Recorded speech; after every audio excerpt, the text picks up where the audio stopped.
what's up with Sean Baligian. What up, this is Joyke Bell here on the Baligian and Bell show. Make sure you check us out on the Woodward Sports Network.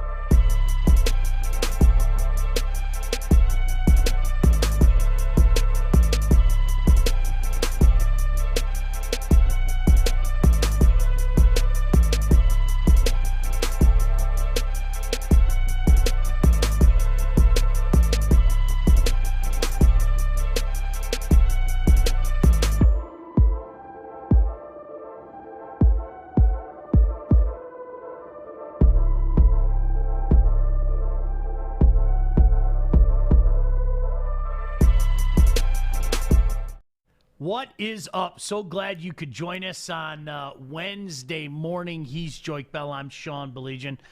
Joyke, it's not just any Wednesday. What Wednesday would this be, Joyke? Oh, it's always the same Wednesday. Only thing that switches is Tuesday, Thursday, Friday. But it's always going to be a What Up, Doe Wednesday. What up, Doe?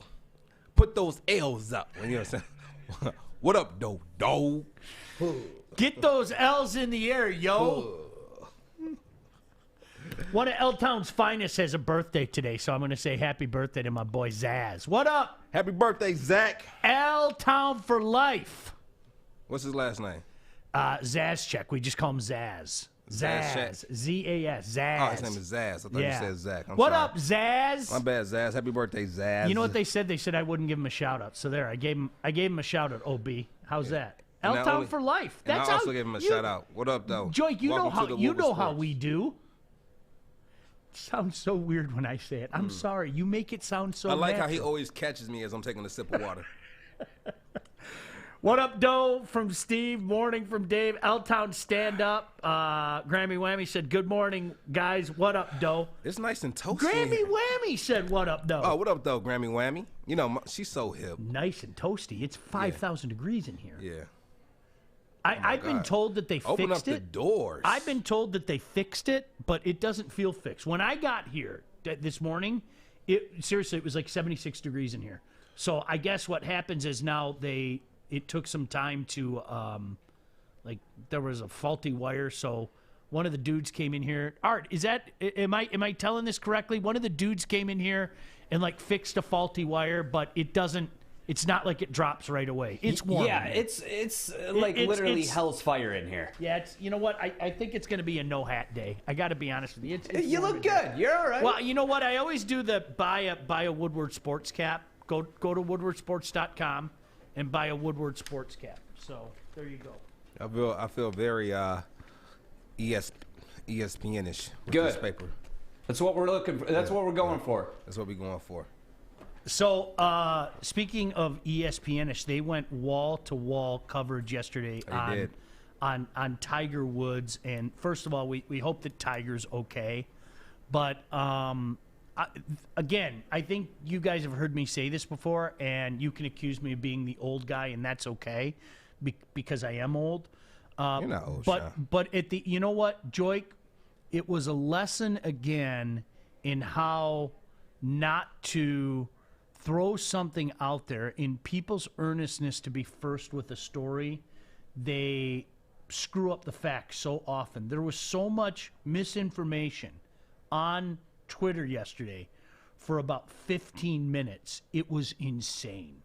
And then the worst part that happened, because we're all on a group text message, right? And so the stories start to come out. And so like everybody else, I don't know what you did or Art you did, I start perusing Twitter, looking for the latest information. And you see the picture of the crash. Of the crash. The first thing that went to my mind. Now, here's the difference between an idiot like me and somebody that wants to report. The first thing that went through my mind is he didn't survive that. I'm just when you saw the car turned over sideways, and then you got the story he had to be extricated with the jaws of life and everything. That's the first thought that went through my mind. It was like he didn't survive that, But then you start to see the people speculate. Well, it was his car traveled across 4 lanes. Well, he has been strange lately. Oh, I wonder if it's painkillers again. Was he drinking and all that stuff? It's honestly, it is a how-to in regards to how to not cover a story.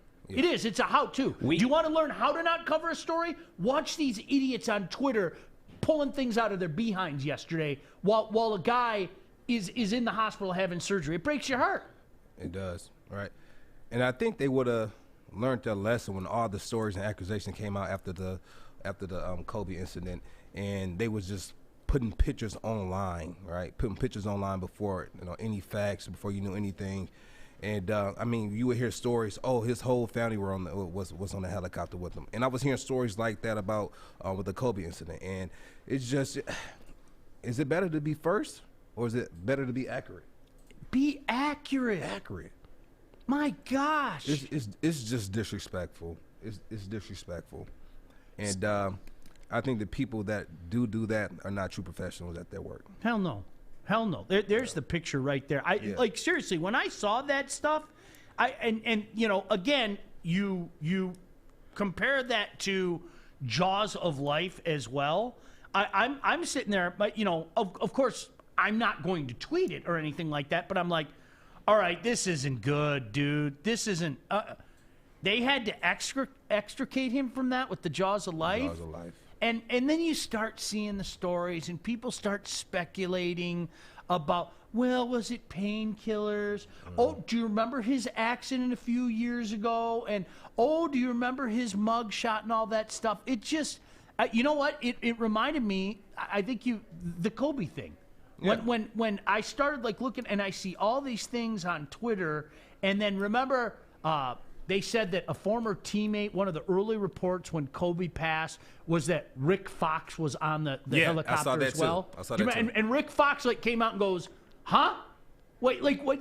Come on, are you serious? We're talking about somebody's life. I'm right here.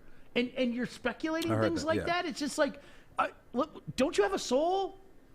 We have an official statement, too, from Tiger Woods' Twitter. If you want to read it, it's right there on the board.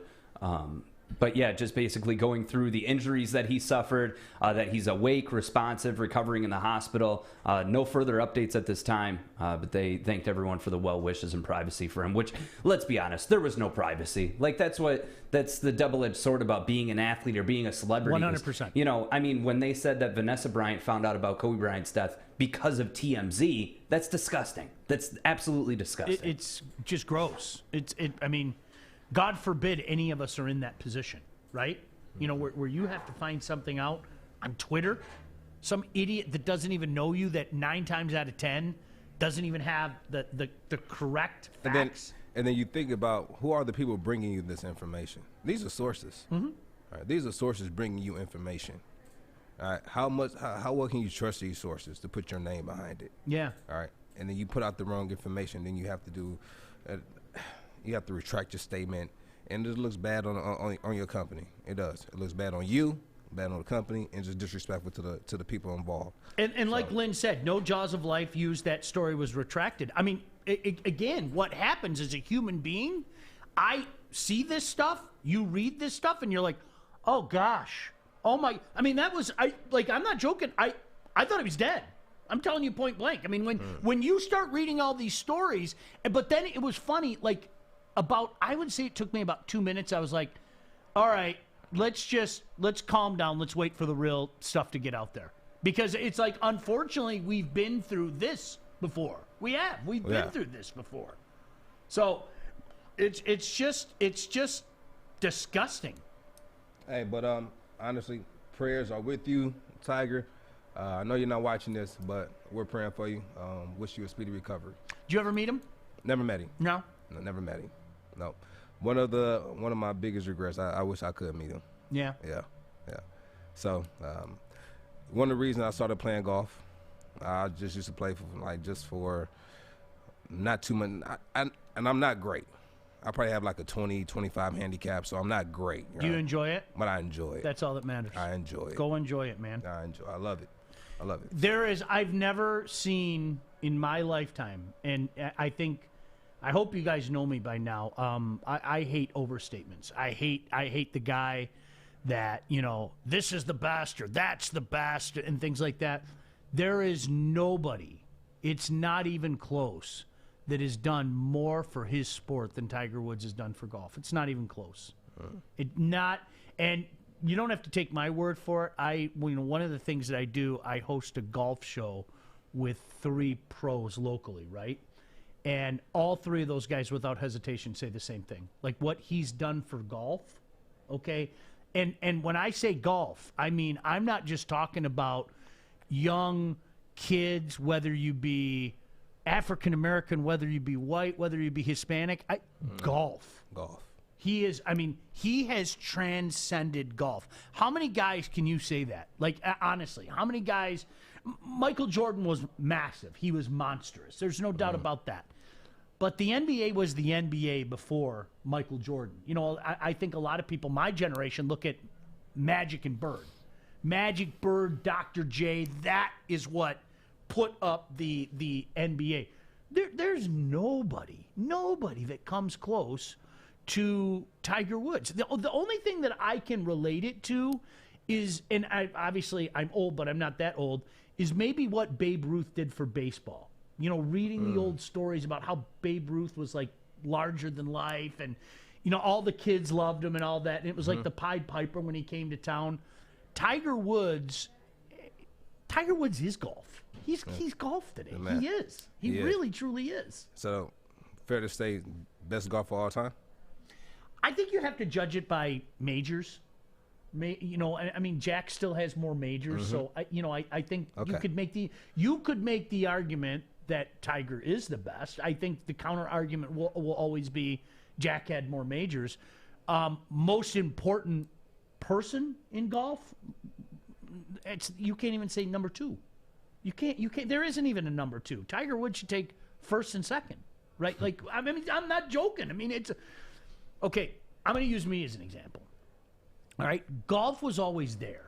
It was always there. Did I watch things? Yeah, I remember Jack at age 46, and by the way, I thought it was so old.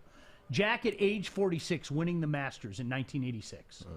And I'm sitting at home as a 15-year-old going, how is this dude my grandpa's age doing this, right? You know, I mean, it's one of those things. You remember that? Plain as day. It was fascinating to me, right? And the fact that he did it, he was age 46 and everything, that was big. But Tiger Woods just came out of nowhere and blew up. You heard. Did you ever see the documentary on his life? The documentary that came out with on ESPN. The one that just came out, or yeah, the one I think it just came out recently. I haven't seen it yet. No, I'm not gonna tell you. It's pretty good. Yeah, it's pretty good. I haven't seen it. I'm gonna recommend that for all of our viewers to watch that, because I learned things about Tiger Woods I never would have known. So it's pretty dope. Steve said Jackie Robinson. Jackie broke the color barrier, but baseball was huge. Does that make sense? Jackie, as important as he was, okay, baseball was still monstrous, right? You know, you still had, you know, Babe Ruth, you had Ted Williams, you had all these larger than life figures, okay? Did Jackie make baseball bigger? I don't know. I guarantee you golf blew up to levels that nobody expected because of Tiger Woods. Nobody expected that, you know? Not at all. I wish we had the numbers, the ratings from before Tiger got there and then the ratings after he got there, just to show how big of an impact he was. Yeah. I need to find. Well, you know what? That's deep in the archive somewhere. That's digging. Golf today is as big as. I mean, I don't think people give golf the credit for being as big as it is. I really. Do you enjoy golf? Do you enjoy playing? I don't enjoy playing, and I'll tell you why. I know I come across as a goofball. I'm very competitive. I'm like psycho competitive. I really am, and I don't like getting in that mindset. Does that make sense? If you and I went out one morning, 6:30 in the morning, let's just go have fun. I'll have a blast, you know? But like for a guy like me, I cannot psychologically get that bad shot that I made, my third shot on the third hole. I can't get it out of my head. I'm gonna tell you this. Other people can do that. I obsess about it. 5 holes later, I'm still thinking about that shot. You gotta let that go. So I don't like to get in that mental place. You know, it's funny. So my uncle was a golfer, and I was in high school, I remember he came up to Ben Harbor for a family gathering at my home, and I remember he left early. I said, "Where you going?" He said, "Oh, I got to go back to Ohio. I have a golf tournament. Oh no, I'm golfing. I have a tee time at a certain time." I said, "Okay, well, why are you golfing? Like nobody golfs." I'm a kid. I don't know. He said, "Let me give you something. 75% of business deals are done on the golf course." I said, okay. And so he leaves, but that always stuck with me in my head. And so when I got to college, we started to have golf outings for Wayne State, and players would come and people would pay for a player to be with them throughout the outing. So I'll go, and we're on the tees, and we're hitting off, and one of the guys said, "Go ahead, take a hit." I said, "It's people down there," and he said, "Oh, they're about 300 yards. You fine, you won't hit them." I said, "Okay." So I get there and I swing it. I take my first really swing like on a golf course, and I hit it, and no lie, I hit the top of that cart. I hit the top of that cart, and the ball bounced and stayed in the fairway. It had to be one of my best shots I ever hit, like my very first one. And so I would do that every year. I would just go to golf outings. And when I got to the NFL, I bought my first set of clubs, and then I started going more often. And at this time, I didn't really know the difference between blades and then the regular clubs. I didn't know the difference between those two. And so I had blades. And so I was trash with those clubs. I had to drop down. And somebody told me, like, those are the type of clubs Tiger used. I said, I can't use these. I'm nothing like him. But yeah, it was, that's how I got introduced to golf. Yeah. Loved it. Tiger Woods, I mean, it was revolution. And again, listen, that's not to say that it wasn't big before, but don't take my word for it. Take the pro. I mean, these guys, they all knew who Arnie was. They all knew who Jack was. Mm-hmm. Tom Watson. Arnold Palmer. You don't think Arnold Palmer? Tiger's this. Yeah. Tiger's transcendent, man. I know, but what I'm saying, I understand he took it to another level. But I'm saying, like with Jack Nicklaus and Arnold Palmer, you don't think those guys made golf before Tiger got there? I think there's golf and golf.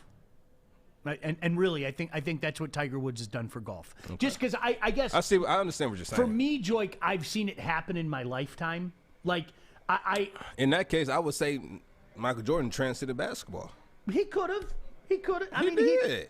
You know what? I'm going to give you an example. Okay, the 1980 NBA Finals. NBA Finals were not live on TV. That is a true story. Anybody out there that is in my age, it was not live on television. Now, I want you to think about that. How crazy does that sound today? I watched a tape delay of a rookie from Michigan State playing center for the Los Angeles Lakers because their center, a guy by the name of Kareem Abdul-Jabbar, was out. Magic Johnson started at center for the Lakers, and it was on TV locally on tape delay. And I wanted to watch it because I remembered Magic from the year before winning the national championship, right? And in a short amount of time, Bird and Magic and Dr. J, I think Dr. J sometimes gets forgotten about, they transformed the NBA into a prime time thing. Now, did Michael Jordan build on that? I think you have to say he built on that. There's no doubt about that.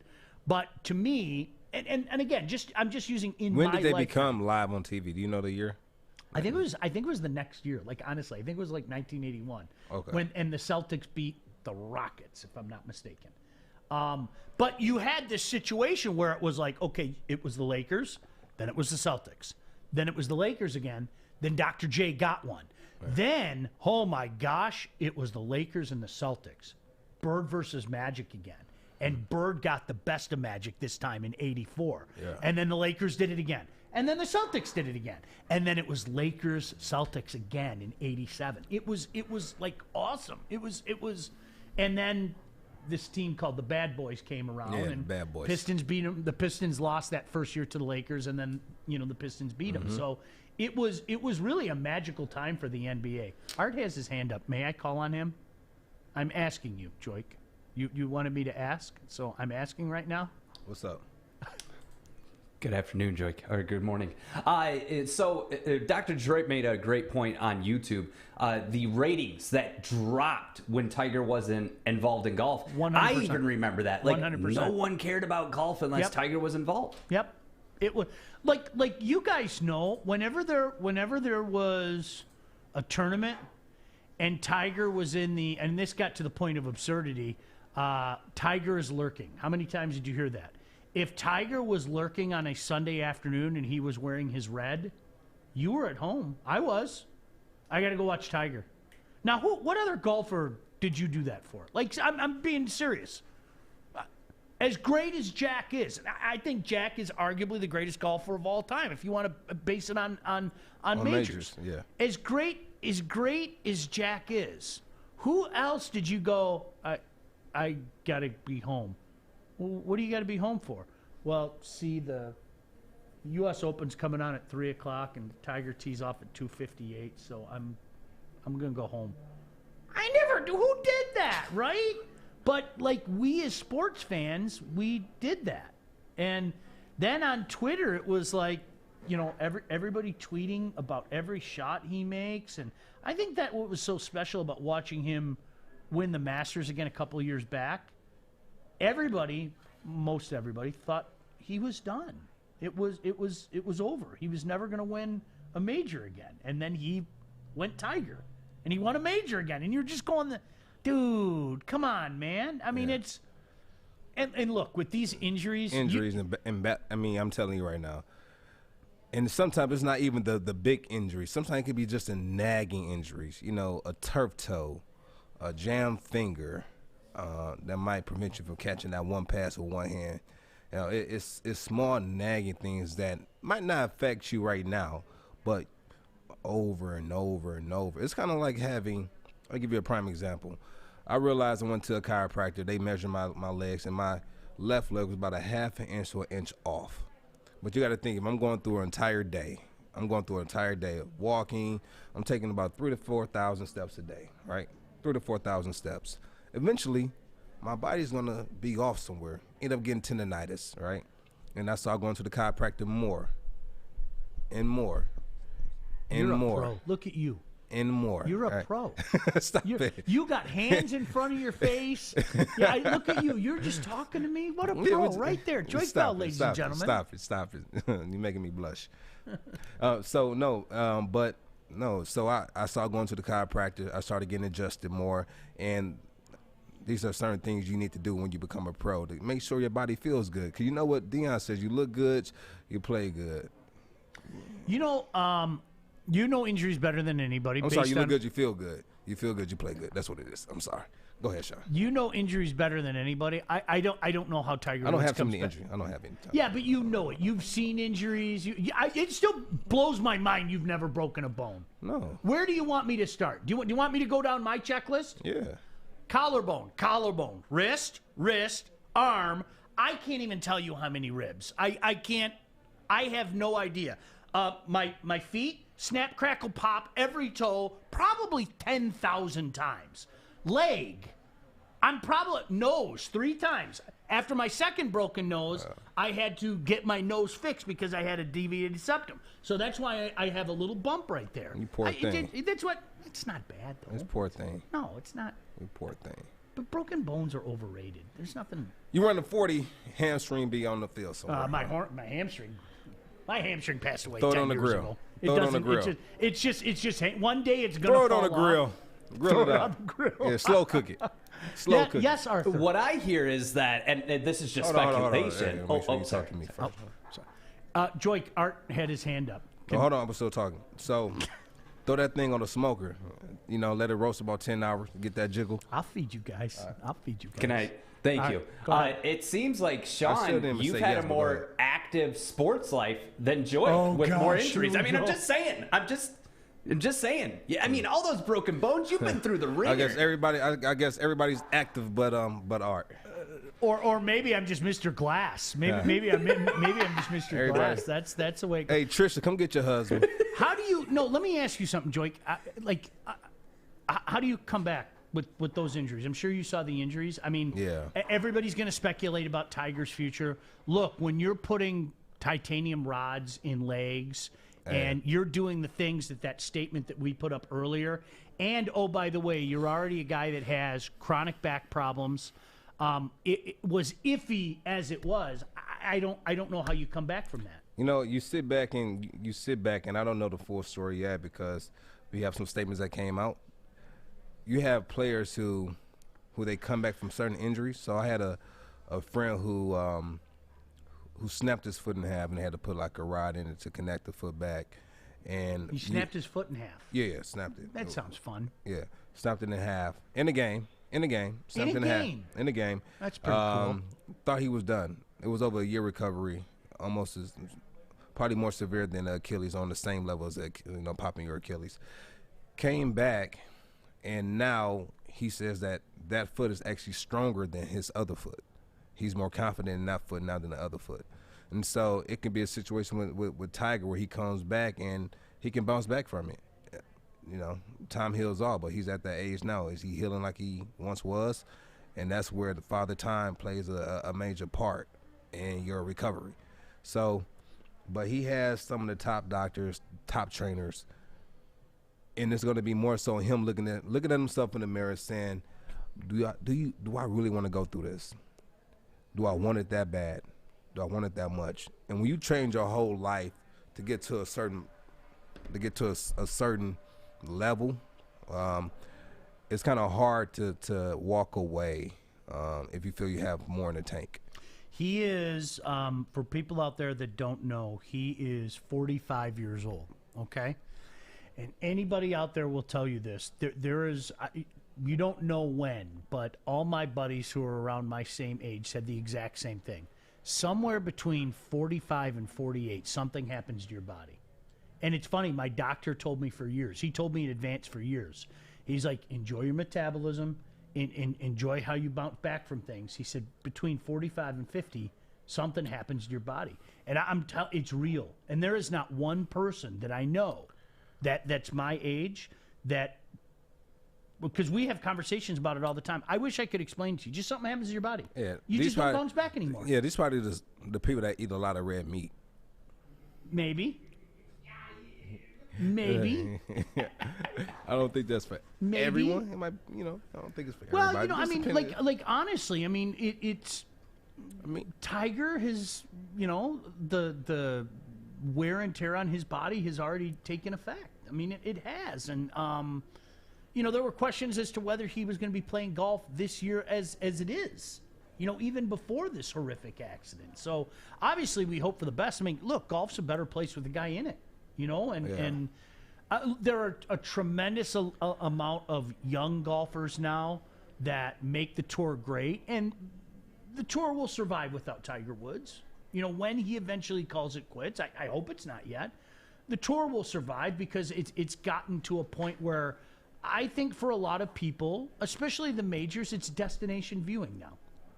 And it was never destination viewing for me. I'm just going to talk to me. Yeah. Now, would I turn on the Masters? Of course I would. You would. But do I literally say? Are you a bigger fan of the PGA or Masters?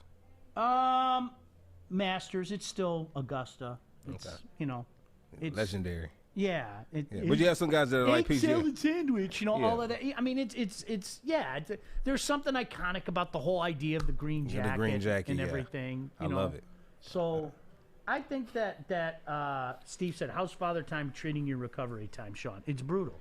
Yeah. You don't bounce back. There's no other way to say it. You don't bounce back. You know what's funny? You know when I found out about the green jacket? What's that?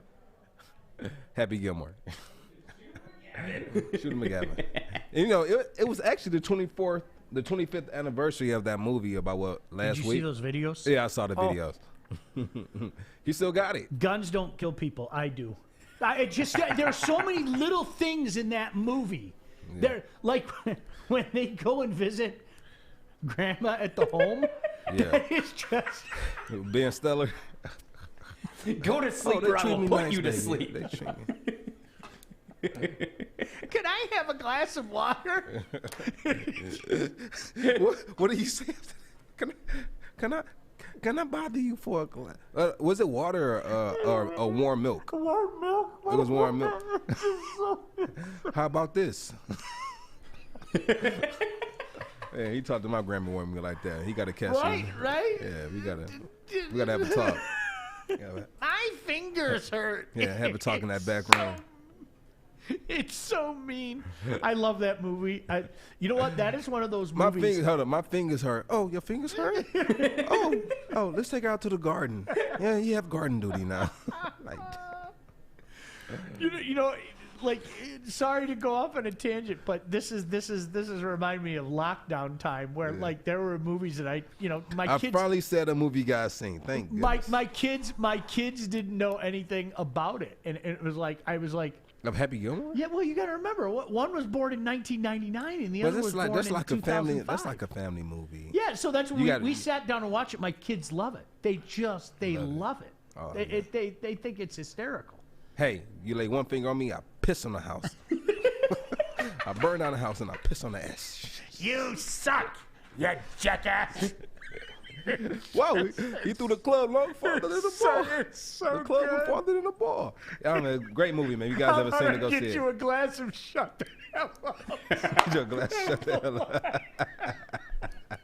All right, Kenny Burt. I love when his Grammy Whammy's doing it, and Ben Stiller's going like this. It's so stupid. You're hilarious. Does Adam Sandler get the credit he deserves? Why is everybody mean to Adam Sandler? My He's a favorite man. scene was the "Go to sleep or I'll put you to sleep." You go to sleep or I will put you to sleep. But no, I mean, even Uncut Gems. Like, if you have not watched Uncut Gems, that's a new Adam Sandler movie, and it's a drama. That was my movie of the year when it was released. Go watch. Kevin Garnett's in it. One of the best Adam Sandler performances of all time, if not the best, and he's not playing a funny role. I wanna kiss you all over. All right, so we're in the sauna today. Glad you could join us in the sauna. It is. Listen to me. Oh my God! It is.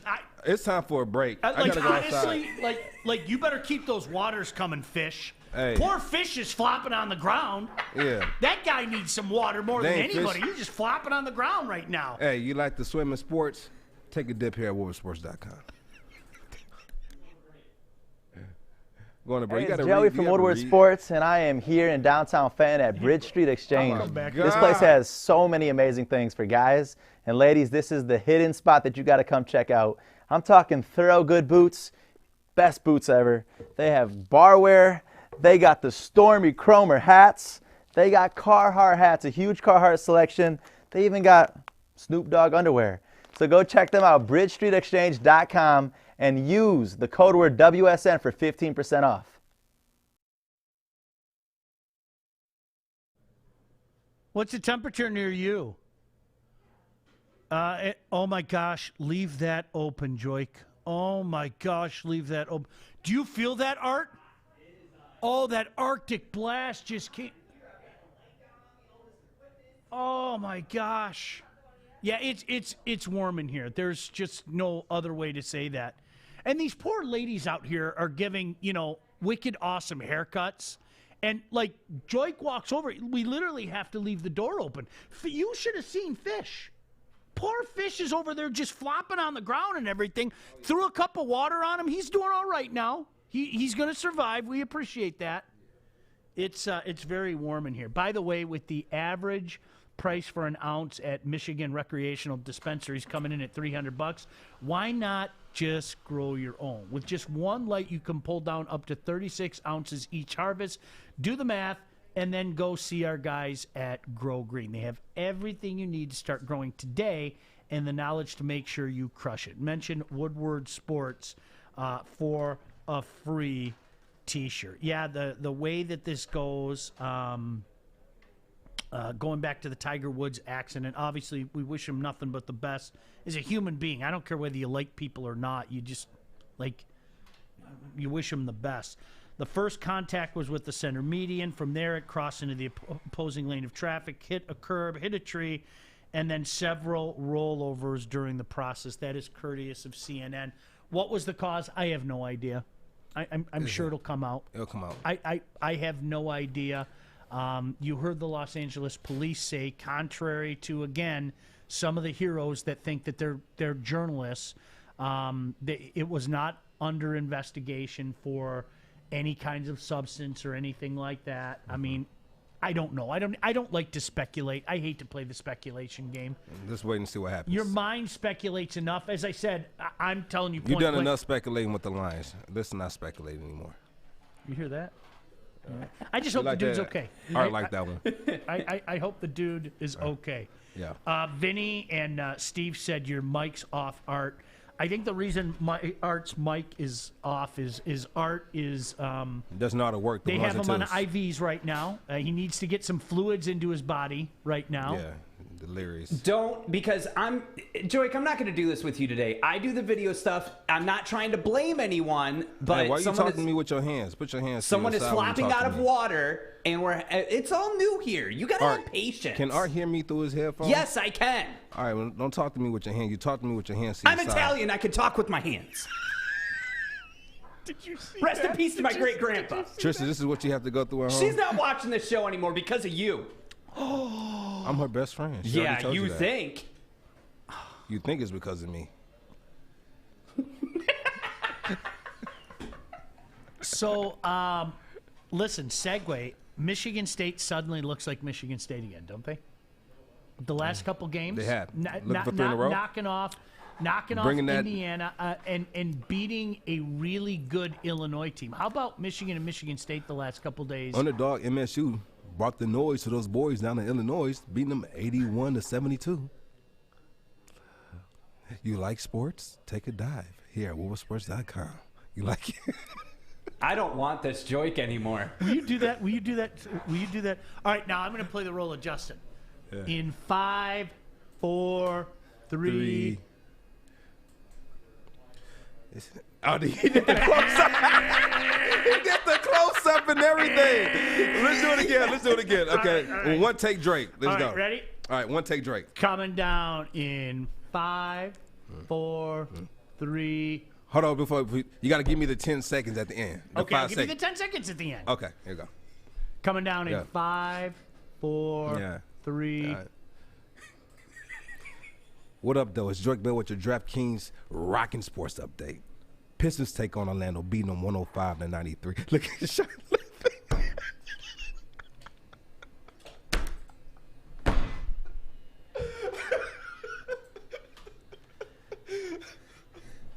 Did you see how serious he was? It's beautiful. And you understand that's a wonderful thing, Joik? Okay, go on. Look right to the camera. No.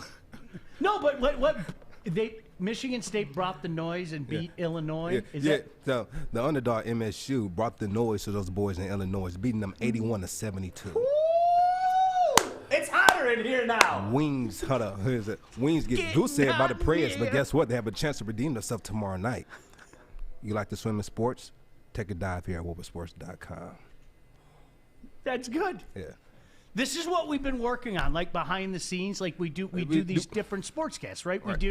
We do like an audio one, and we do the video ones in the back. And Joik, now Art, can I add, hasn't he improved a lot? I will say this, as I feel like I'm watching a friend score a touchdown in real life. Like, and I'm not saying that we're friends. I'm saying it's like. Of course not. It's like. Okay, but no, like he's grown exponentially. From we just started doing that. What, a week and a half, 2 weeks ago? It was like 3-4 weeks ago. Yeah, whatever. Yeah, it was just a month. Let's not get crazy, okay? 2 months. Yeah, I mean 2 weeks. Yeah. You know what? And the funny thing is, like I told him, it's repetition. That's all it is. It's all reps. It's like it's fun though. I mean, like you said, my grandma laughed. Look, I'm glad you enjoyed that Grammy whammy. You know what? You'll get to the point, Joik, it might not be next week. It might not be a month from now. But you're going to get to the point where you can just walk in. You can do it off the top of your head. You don't even need Justin to tell you the time. Yeah. Like when we go in the back, Justin will look at me and he'll go, dude, that was 20 seconds. And I was like, your brain just, I don't know how, like. It's like that quarterback clock. Get rid of the ball. Knows. Your brain knows. Get rid of the ball. All right, I got to shut up now. Get rid of the ball. Yeah. It's talking up a post. Eventually, you're going to know 20. It's like built in your brain. It's amazing. Is he that comfortable to keep talking without raising his hand? Is he that comfortable? He's giving you some love, though. It doesn't matter. You should be able to, you can accept that love, right? Is it really love? We got media trained Joik, but not really best friend Joik. Is it really love? Yes. Yeah. Yeah. Art, you're being sincere right now. He has come leaps, and you know what you used to do? You know what was really funny? The first, and I hope you don't get mad at me. You got really frustrated. You got really frustrated when you first started, and you just go, oh, and then Joy would slam his hands down, and the Richter scale down the street measured like a 3.3 on the Richter scale. Somebody else does it. Not nothing. frustrated. Not frustrated. No, you did get frustrated when you first started. You did. I don't think it was. I think it was just more so just getting the reps, right? Just getting the reps, because usually when you're an athlete, you go out there and you catch on to things quick because you know the foundation, right? I can go out there, I can do a ladder drill, and they throw in a little, okay, do an icky shuffle, okay, add this in with your icky shuffle, okay, do that, and you got the foundation, so it's easy to kind of add things on because it comes easier to you, all right? That wasn't easy. It wasn't natural.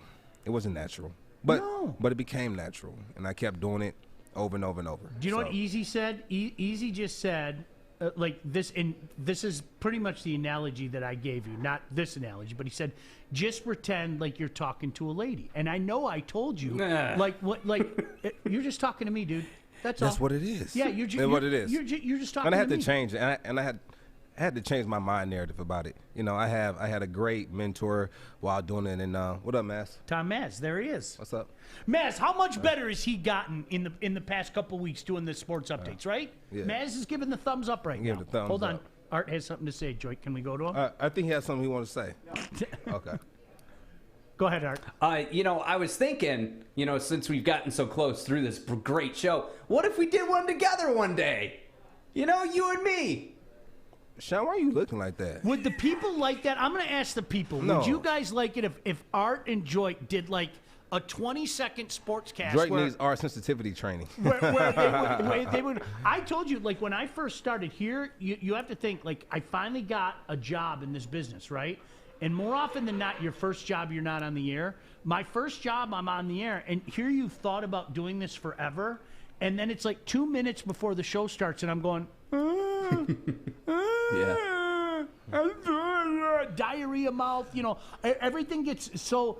And so you know what I did? Like, and I know it sounds cheesy. I pulled out a picture of my fiance and put it up on the thing. And my first show, I did like looking at a picture of my fiance. I was just talking to her. Uh-huh. She's been my wife for 23 years now. 23 years. Yeah. What if you do a show, you put a picture of me, like when you're doing the Riff and Rock Sports Update, Joik, it might make you do it better. Could you imagine that? What? Have a picture of Art, and like it would be, I'm Joik Bell with your Rock and Sports Update. Just the anger, that would be awesome. Think about that. Like a picture of Art like smiling at you. Can we be friends? Yeah, give it a thumbs up. Just. I don't know what it is, like, because I was never a bully in school. I never believed in that. But I definitely would have took Art lunch money. I would have. You ain't checking my pockets. And I would have took a peanut butter jelly sandwich because you know you love those. Well, I'm gluten free, so let's talk about how underrated the PB&J is. It is just underrated. Listen. Anyway. Do you know what the most underrated thing is since you went there? And we'll get to what transpired. Well, MSU versus Illinois. The grilled cheese. The grilled cheese is the most underrated. I will hear nothing. The grilled cheese is the most No, who talks about a grilled cheese? Nobody talks about a grilled cheese. Nobody talks about a grilled cheese. I told you. You get the grilled cheese and put the jelly on top of it. I got to try it. You still haven't tried it yet? I haven't tried it yet. No. Jeremy, wait, I'm giving out your secrets. But But speaking of underrated, MSU was underrated and smacked those boys last night. I was proud of them. They needed it back. They needed a win like that. If they have another win like that, do you think they have an opportunity to make it to the tournament? They have to win out. They have to beat Ohio State. They have to beat Michigan. I don't see it happening. I don't see them beating Michigan. I don't see them beating Michigan. Nobody seriously. saw them beating Illinois either. No, and you got to remember Illinois was. I mean, like I said, for Michigan and it'd be Michigan tough. State to knock off number 4 and number 4 in the span of a couple days, it's amazing.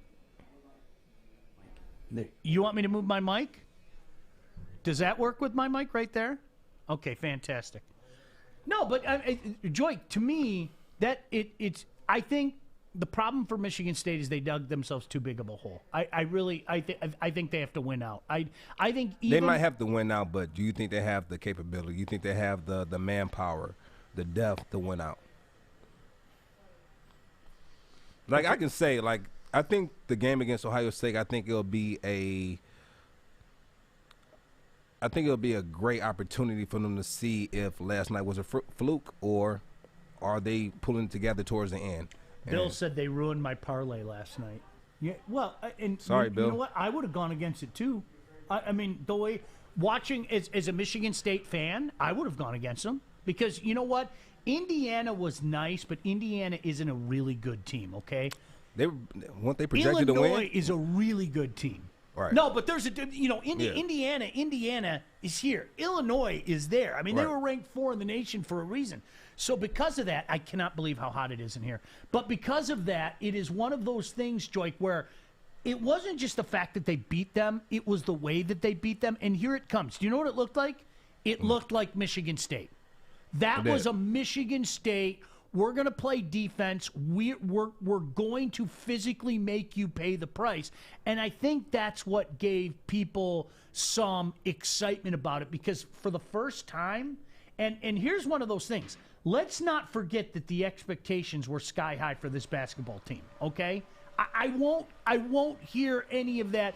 Well, it's COVID. Well, this was a rebuild year. No, it wasn't. Expectations for this team were sky high. Lie to yourselves.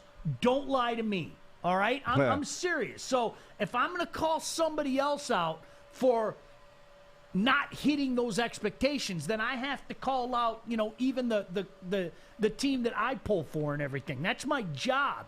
And I think Tom Izzo would be the first guy to tell you that at the end of the year. They had an expectation this year, and they didn't reach it. And they aren't going to make the tournament. They're not. You don't think so? No. Would you bet it? Yes, I would bet it. You didn't just learn from Bill Bentley? No, I would bet.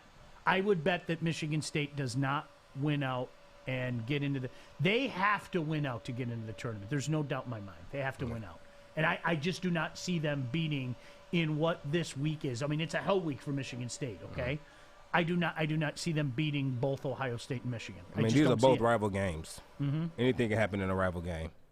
Anything. So let's see what happens. Yeah. All right. So we'll see what happens. All right, listen. Let's talk about the Washington football team.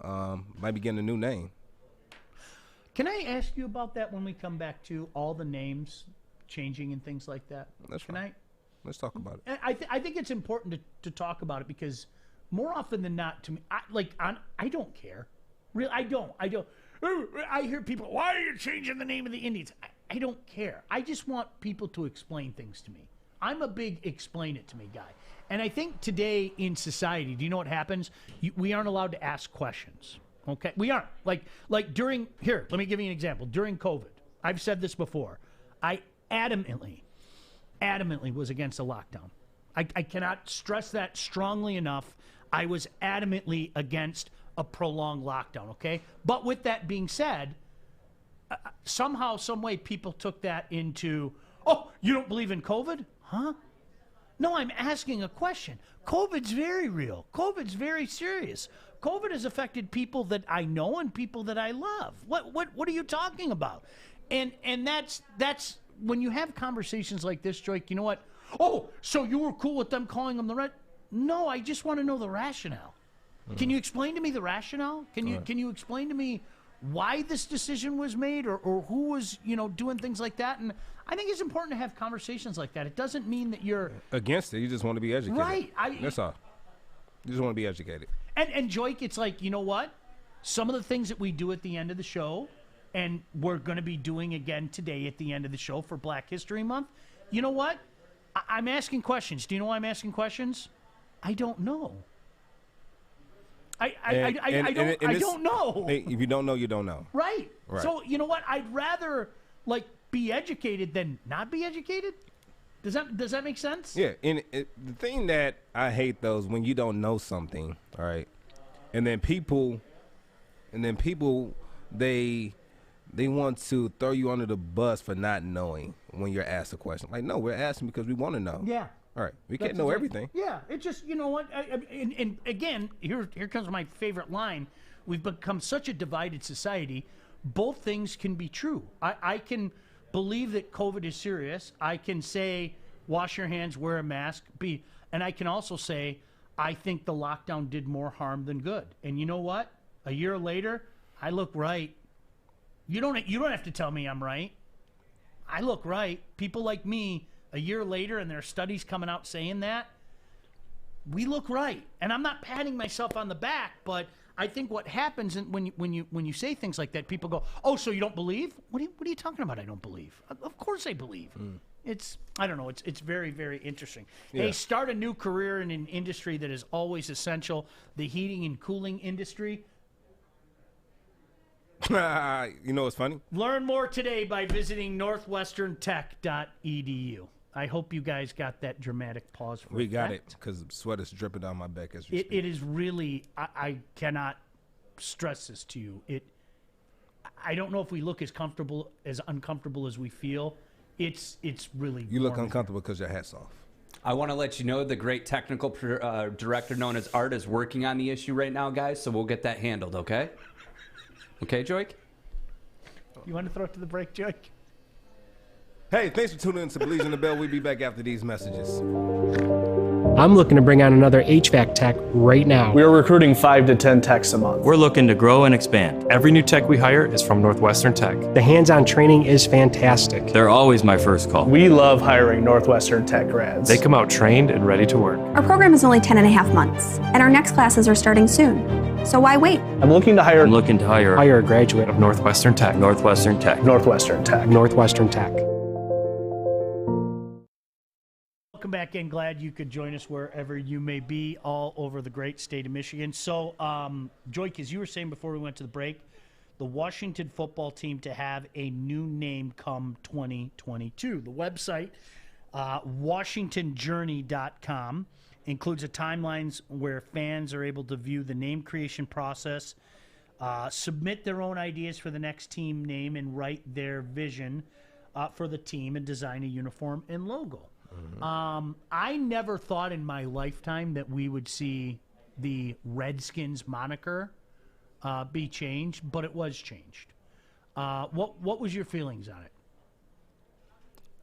I think it needed to be changed for the standpoint of just what the word meant, and I guess it's more of a racial slur more so than anything to the Native American people. So I think just to empathize with those people, I think they did the best thing, even if they were ignorant on it or they came up with that name for whatever reason. But yeah, I'm glad they changed it. I think, you know what's interesting about this is I'm always of the opinion in situations like this, and this is again where I'm going to ask people to hear me and try to be an adult, because today everybody twists what everybody says and all that. My question is, we are now in this cancel culture. Is there an end game to this? No. Is there a cancel point culture? Cancel culture, like everybody gets canceled. So there's no end game. It's not going to end. No, I mean what I'm saying is, you can cancel someone and then somebody else does something stupid, then they'll be back fine. Okay. You know, it's kind of the.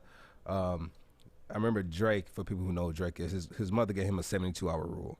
That back when he became, he started to get bigger and bigger, he would read these tabloids and read certain things on the internet, and he would say, this stuff is really getting to me. And his mom said, 72-hour rule. And he said, what does that mean? Don't reply to anything. Go to sleep. Wake up. It might still bother you. Go to sleep again. Wake up. It's going to bother you a little bit less. Good logic. Yeah. And then by the third day, somebody else been and did something stupid, and you're not going to worry about it anymore. And so he said that's always worked for him, right? And so 72-hour rule. Well, and I know this has come up before on the show. Being in this business for a long time on the radio and television side, I am convinced beyond a shadow of a doubt there are some people that are out there that are waiting to be offended. And if you look hard enough and you twist things, you'll be offended. There'll be something that I will say that will offend you. There'll be something that Joik will say that will offend you. The reality is, for any sane human being, that didn't happen. But if you want to be offended, I'm sure you'll find something. Yeah. You can twist it and everything. But I think sometimes with situations like this is, the name Redskins, you're absolutely right. That's a bad thing. You're, look at the Redskin or whatever. That could be misconstrued as a certainly a racial comment. The Chiefs. Do the Chiefs count? Like, are we going to have to revisit and have a conversation about the Chiefs? No, because I think that's the name that they were given. They gave them. I mean, they had chiefs in there. They would call themselves chiefs. Yeah. Yeah. So. Right. You were the chief of the tribe. All right. And it's interesting because I see people when this stuff happens. Okay, the Chiefs are next. Based on what? Because I feel the exact same way that you do. Redskins, I can understand. Of course, I'm not offended by it. Yeah. I'm not an American Indian. Yeah. I'm not, an Indian. Anything, but like, to me, and that's what I always. Okay, is there an end? Is there some stop? No, you know what it, because you know what it is. People do it just to do it. I really do. You got to think about it. If people didn't get behind the petitions and all the fighting and all the negativity and all the pushback from the people, then they would never change Redskin. It would have stayed Redskin. Because you remember they tried to do it years back. Oh, Daniel Snyder said it's never going to happen. Yeah, it said it was never going to happen. Said never going to happen. And then they kept pushing, it ended up happening because of the people, not because of the media, because of the people, right? Sure. So people are not going to get behind. I don't see people getting behind them trying to change the Chiefs, the Kansas City Chiefs. I don't see that happening because it's Cleveland Indians. The Cleveland Indians.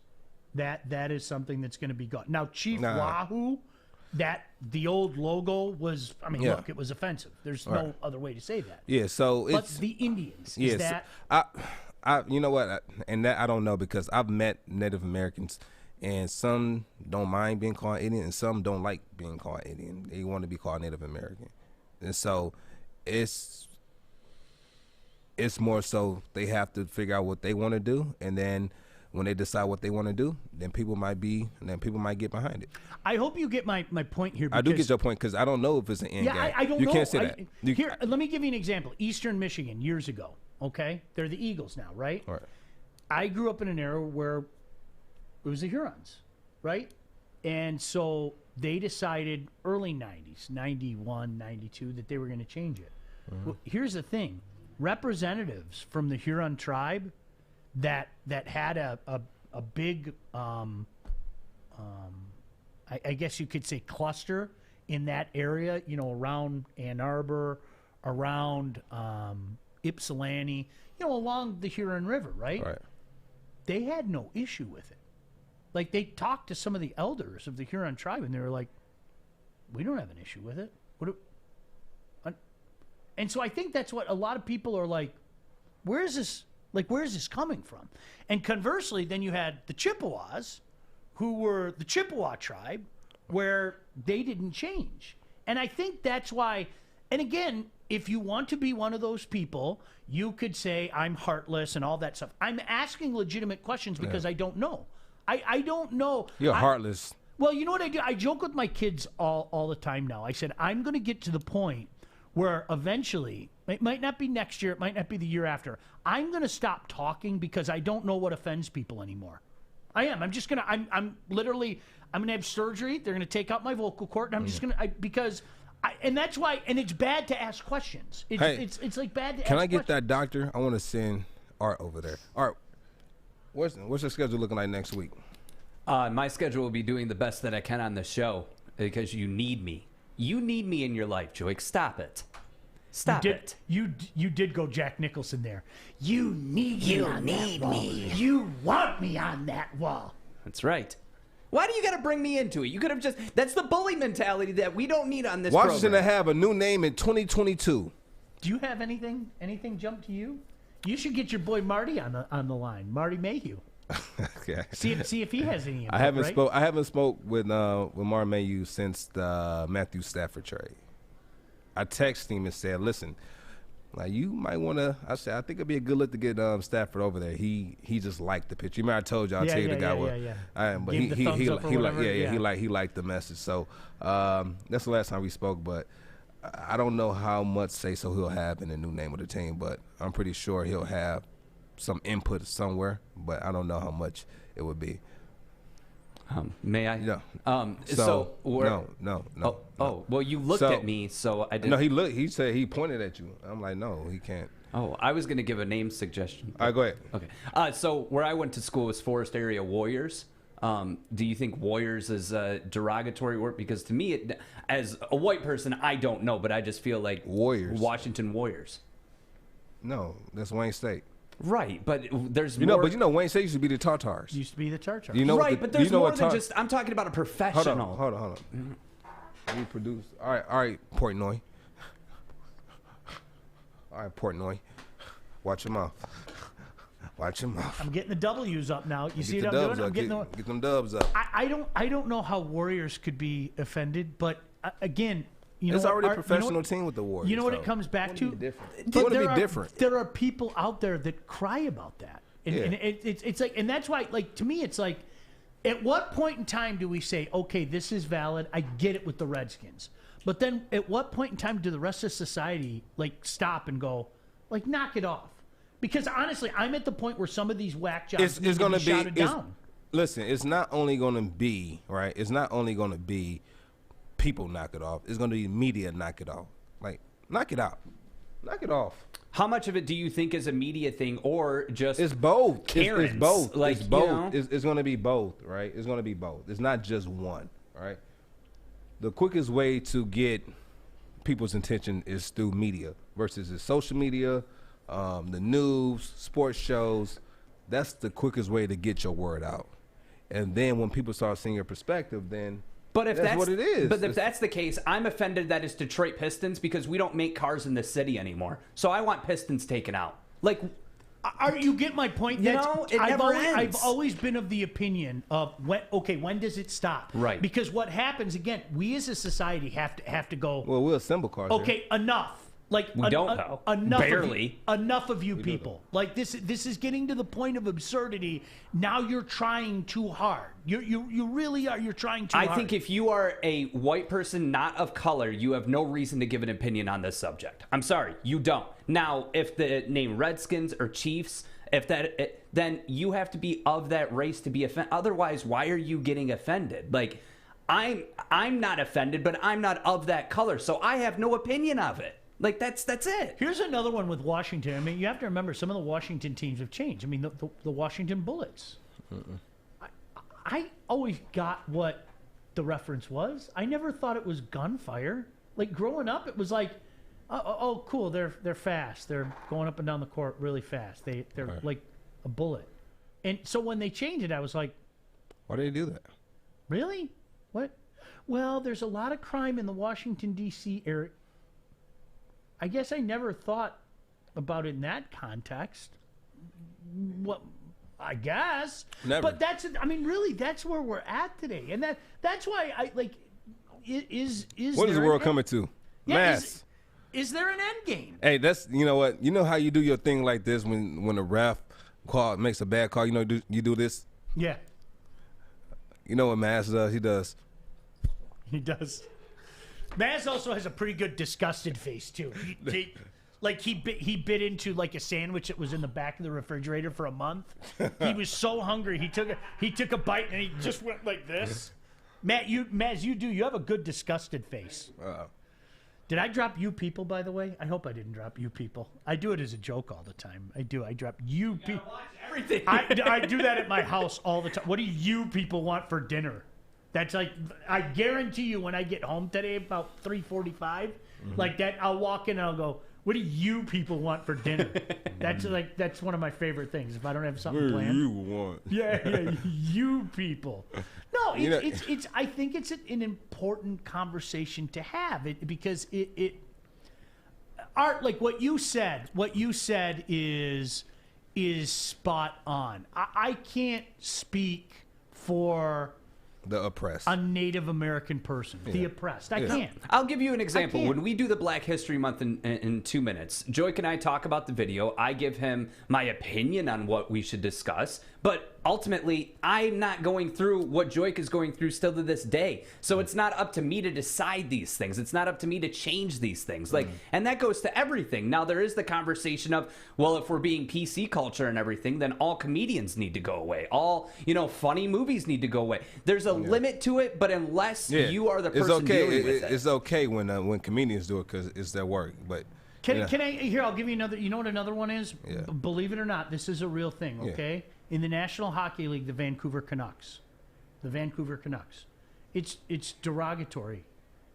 Half my family's Canadian. They're Canucks.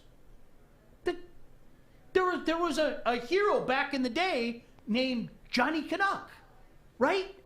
It's Canuck. And people said it's a derogatory term, and somehow I don't know how this happened. There's also kind of like the counterculture that says, well, it's more derogatory towards the Inuits. I don't know how that happened, but and that's where we go with it. It's almost like somebody says something, so how and did then that come? Other people What go, was the reasoning behind it? Yeah, and then suddenly it takes off someplace, and the rest of us are going, what the are you talking about? Well, I'm gonna tell you, it takes one person. It takes one person to bring it to light. I'll give you a perfect example. It's funny. It was a skit by Dave Chappelle. It was hilarious. He was in San Francisco. He was doing public transportation, so he was on a bus, and he was smoking a cigarette on the bus. And the bus driver said, "Can you put that cigarette out? There's no smoking on the bus, sir." He said, "I didn't want any problems. I flicked it. I didn't want any problems." He said, and simultaneously, a guy pulls out his private parts and just start going at it on the bus. He said, "I was furious. Because no one said nothing to this guy." No one said nothing to this guy. He said, "I'm the only one who had the balls to say anything." Come on, man. You're hitting my elbow. He said, and then as soon as I said that, somebody in the back of the bus, "Yeah, we don't want to see that anymore." "Yeah, me too." And so it's funny. It just takes one person to bring it up, and then everybody at some point in time, there's nothing wrong with Art or me or Joy going, okay, time out. Can we be adult and talk about this? But there is, though, because then you're that guy that's not defending the rights of other. And it's no. Isn't it crazy? That's my point. Yeah, to me, comedians get a pass. You get a pass. It's an art form. Do you know how many times it is? I won't say it's an art form, but it's also them giving their side of the news in a funny way. And the person I think who does that best is Dave Chappelle. Oh, absolutely. He's top 3. He's one of the greatest storytellers. Like what you were just saying, it goes back to this. Somehow, when you have these conversations, you skip 5 exits, right? And you go right to right, and it's like, listen, I really think the lockdown did more harm than good. I get it the first couple weeks, okay? Mm-hmm. After that, I thought it was mom flexing her muscle, telling everybody that she is in charge and she is the all-knowing. It did more harm than good. Why do you hate your grandmother? What?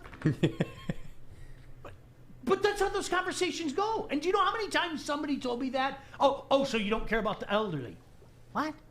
But how did we get there? We got there because how did we get there? Social media. Social media is the number one culprit. It really is. Remember the days where you didn't talk about politics? You didn't talk. It's the culprit for everything. When there's a petition that needs to be started, when there's a group that is made to the get earnestness of winning an argument. Yeah. Facts be damned. It's social media. Absolutely.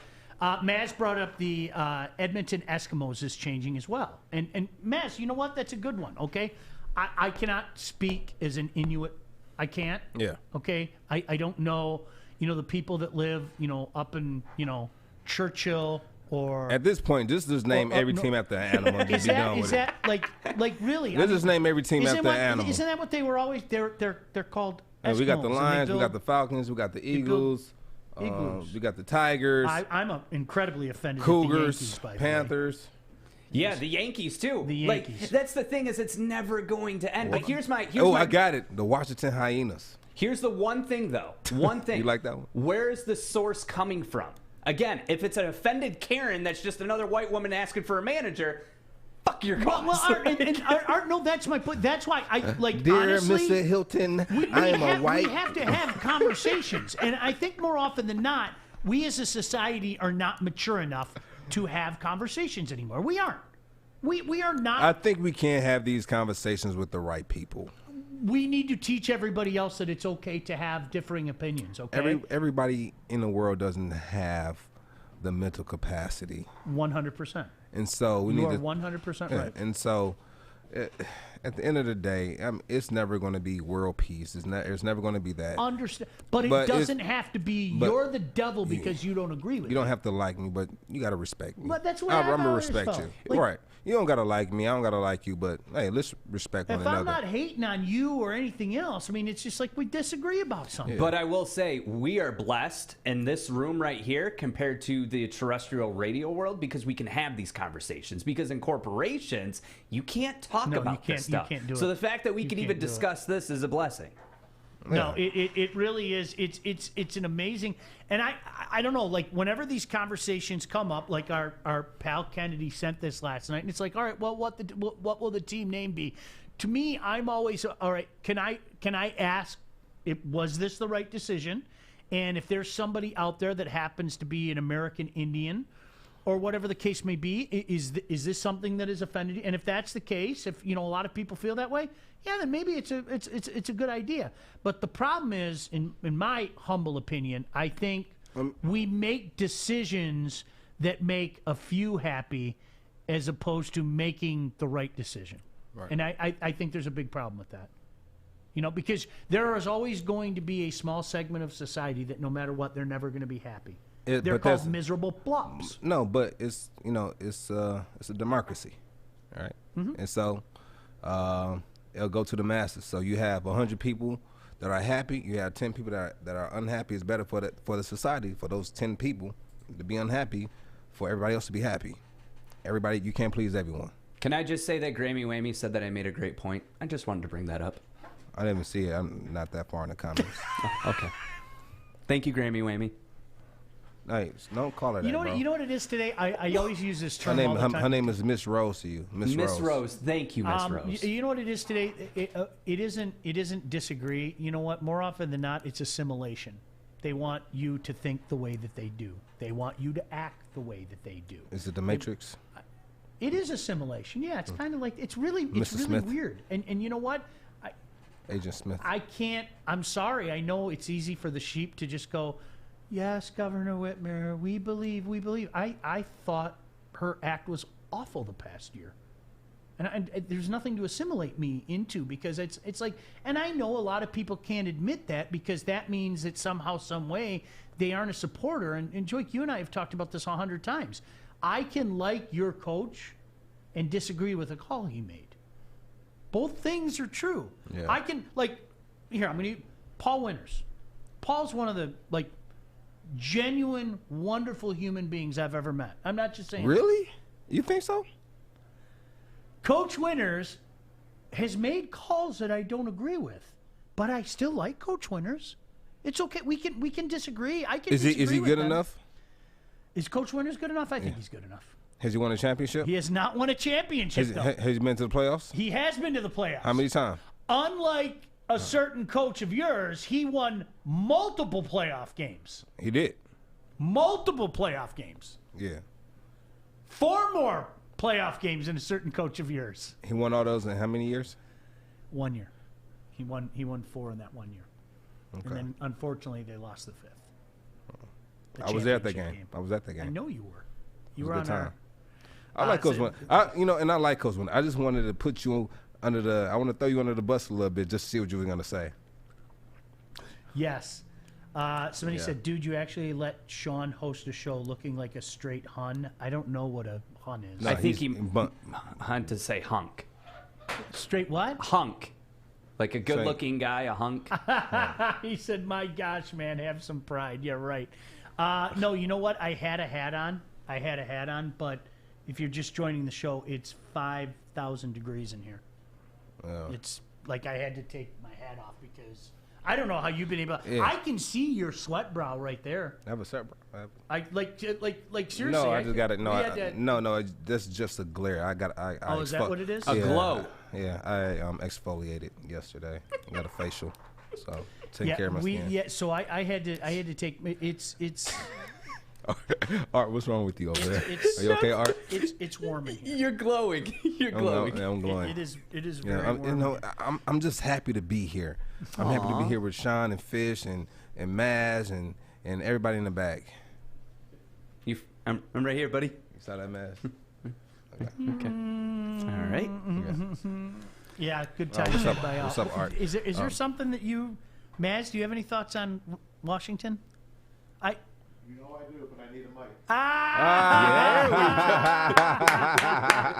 mic. Do you want to come stand up here, Maz? Come on, Maz. Maz and I are Maz. old school NFC East fans, so this is, and they had a very famous song too. Remember, "Hail to the Redskins" was like it was like a legitimate NFL fight song. Fight for old DC, and it's like that's How gone about now. somebody said, what about the Washington whippersnappers? look, young whippersnapper. You don't know what you're talking about, little whippersnapper. Have a guy like me holding his walker. I'm gonna beat you with my walker. Back in my day. Back in my day. Oh. Yeah, you could. I could do that. I could. No, Maz, come on up here. You sound like the. Do you want me to turn the mic around for you? Maz, get up there. Maz, come on. Pete. Maz is so technical. Gosh. Hi, Maz. Hey guys. Do you want me to put on my mask? Does it make you more comfortable? No, I'm good, man. Okay. I'm good. I think we're all pretty good now. This So move are the you camera over, Art. agitated at this, Maz? You know I am. It's not like it's. Yeah. No, I don't, man. Why? I'm pretty pissed about it. Go on. You don't like the Redskins? Or you like the? First of all, as a New York Giant fan, I hated the Redskins. I still do, but I respected them. And I was a big George Allen fan. Vince Lombardi, when he came over, I know I'm so old. Vince Lombardi actually put them on the map because the Redskins were a bad team back in the early days. Once Vince Lombardi came, they turned the corner. Unfortunately, he passed away, and before you know it, George Allen took the team. They play in the Super Bowl against the Dolphins. Back in my day. Back in my day, I know, Art. Nonetheless, they were a gallant franchise. And when I was a kid, they actually went off of, they used to have a spear on their helmet, like Florida State had. They took the spear off, and they went to a circle with an R on it and some feathers hanging from the R. And they went to a yellow helmet. That lasted for a couple of years. They played in the Super Bowl against the Dolphins in '72. The unbeaten Dolphins. Actually, it was '73. It flipped over to January. Nonetheless, then they went to the Indian Head the following year and have had it since 1973, the Indian Head. Now, here's my point as a sports fan. Nobody, that's our bubble. You know, my sports is my bubble. I go in there, and no one bothers me. I have a great time. I watch my games. I go to bars. I sit next to somebody in a different city, and what do we talk about? We talk about sports. It's the great equalizer, sports. Yeah. It's friendly. It's supposed to be friendly. Go ahead, Art. Okay, so if that's the point, then let's get rid of the national anthem. Just make it all about sports. Well, we're not talking about the national anthem right now. But see? But I understand, and you know what? I don't care. If you don't want to play the national anthem, I'm okay with it. Good. Either way. But I'm talking about the Redskin logo and the Indians logo, Chief Wahoo, all of that kind of stuff. Yeah. It never bothered anybody until we had social media. That's my point. Hold up. No. That doesn't mean that. I understand. There's going to be some people that are offended. Some. There's gonna be people that are. So it's like this. When we started, when people started filming, right? When people started filming all of these acts of racial injustice, it wasn't that it was happening more. It was just being recorded. Mm-hmm. All right. So with social media, it doesn't mean that these people weren't offended. It's just now they have a voice. All right.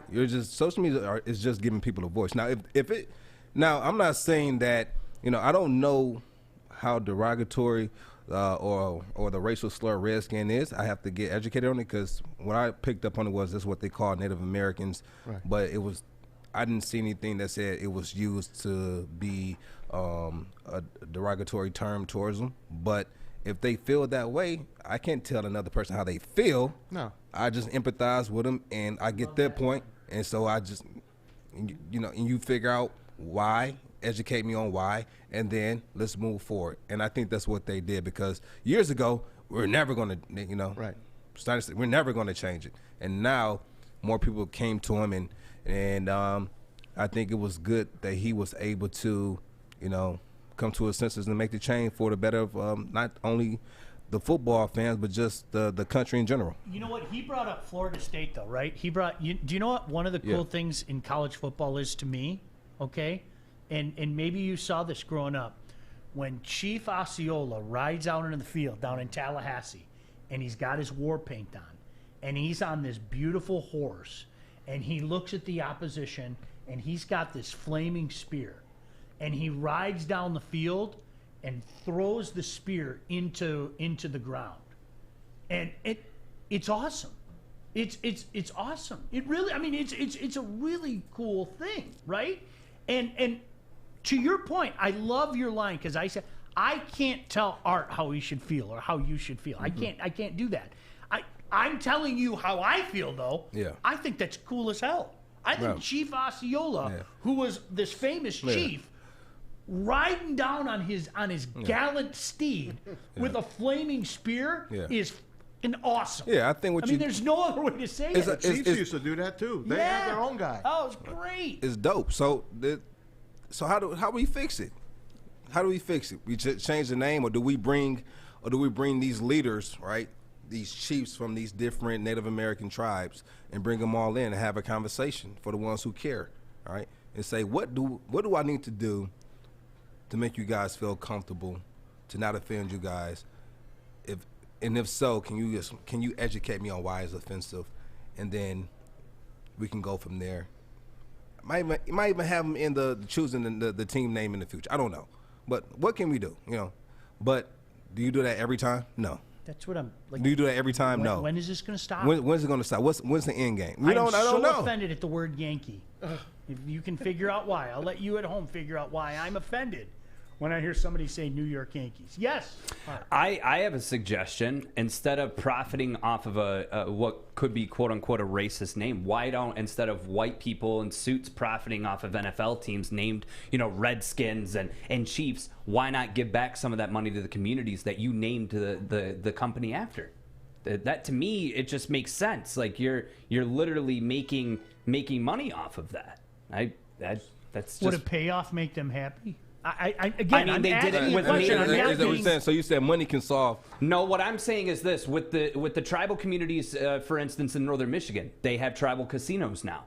Does it solve everything? No, it doesn't. But at the same time, right now, the only people that are profiting off of the Kansas City Chiefs, the Redskins, are corporate white suits. So to me, it doesn't make sense. If you're going to use a name in the likeness, and you're going to have a torch and a bow and arrow, that's profiting off of a likeness of something. I don't agree with it.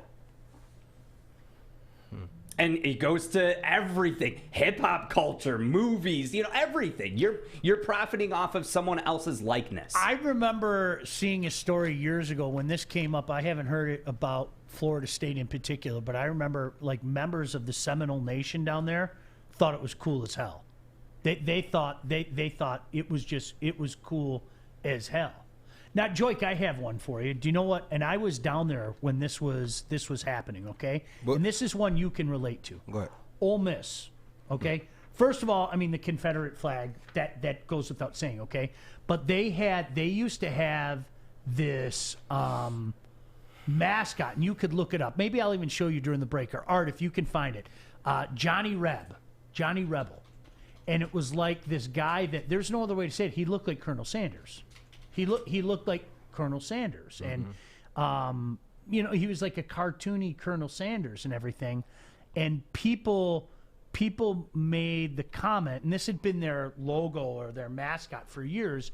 People made the comment that he looked like a plantation owner. Here, that guy. There it is. Art just put that up. People made the comment that he looked like a plantation owner. Well, because there's pictures here of him behind Confederate flags too. So well, yeah. That was it. So if you remember, first of all, they got rid of the whole Confederate flag thing, right. And then people went after Johnny Rebel, and Johnny Rebel, you can't find Johnny Rebel any longer, and people went crazy. And I remember because when I was down there, I heard people down there in Mississippi say, not every Southern gentleman owned a slave. This is just a guy that, hey, look at me, I got my cane, I'm Johnny Reb, whatever the case may be. Now, is that something? Do you find that logo offensive? No. Okay. I find it offensive he had the Confederate flag with him. Bam. That's a different story. Yeah. And that was the argument. Like when I was down at Ole Miss, it was right in this time. It blew up. Yeah. And so Johnny Reb was everywhere. They were like, we're not giving up Johnny Reb. Now, you had the people that, the Confederate flag and all that stuff, but a majority of it was, like, I went to the Grove and Johnny Reb, I think that's his name, right? Johnny Rebel, Johnny Reb for short. He was everywhere. And we're like, we're not giving him up. And then like Johnny Rebel, I think it was 2010. Like, he's not, yeah, see, there's the mascot now. And by the way, see that, whatever that bear is or whatever? Yeah. Everybody dresses like that at Ole Miss games. And if you think I'm joking, I'm not. Every student goes to the game in khaki pants and a jacket and tie. And women have sundresses. Hi, I'm Sean Baligian for sundresses. But no, I'm serious. It was. I'm Drake Bell, and I approve this message. Yeah, right. That's what I'm talking about. Yeah, but I mean, and I think that's where people go. Art, do you approve of sundresses? Don't even get me started. He's just, you know what? Hey, do you like sundresses? Yeah, I love sundresses. Yeah, you like going to games and seeing like the sundress. I don't go out anywhere, but yeah. I'm saying if you went to a football game, would you like to see guys in the khakis and in the jacket and the tie and the women in sundresses? I'll speak on what I want the women to, what I would like the women to look like. What are you saying? I thought you were a married man. I am a married man, but I can look at the menu, just not eat off of it. You can look at the menu, just you can't order anything. Huh, okay. And don't even start, Joy. Okay. We all three. Yesterday we're married men. I can't work in these traditions. So back in my day.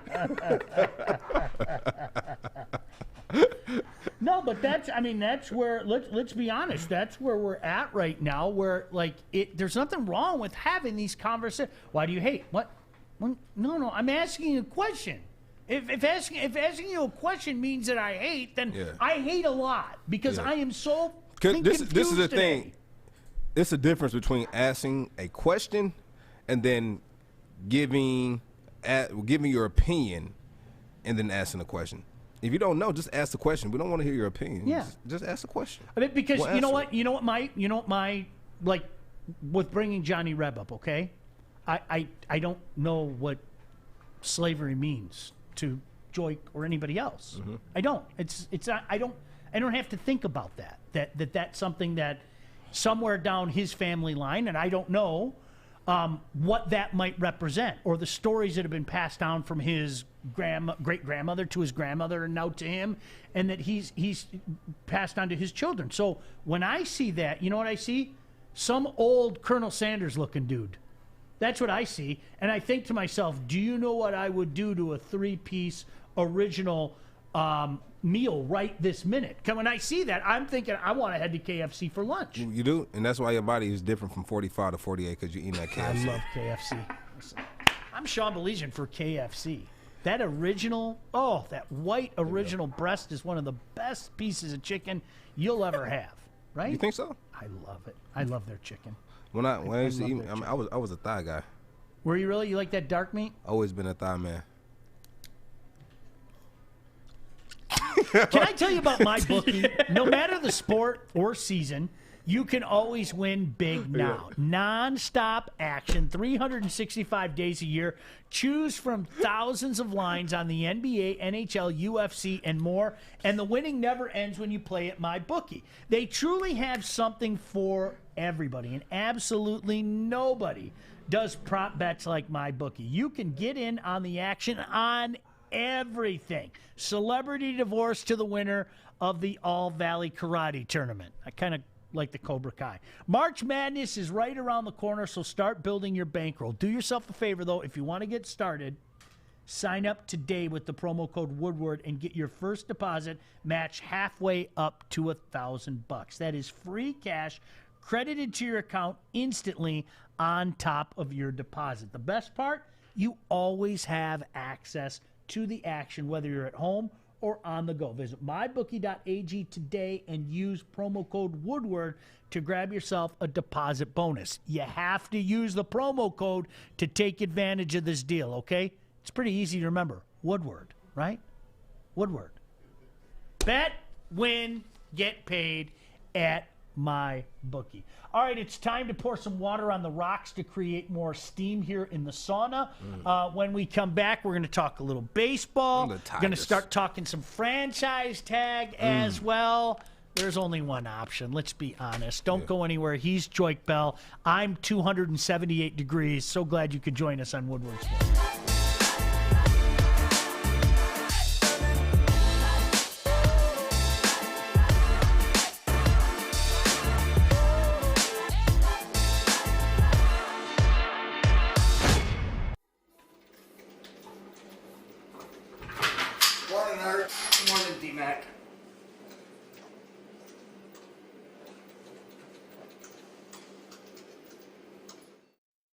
You know, we haven't talked about the Tigers yet.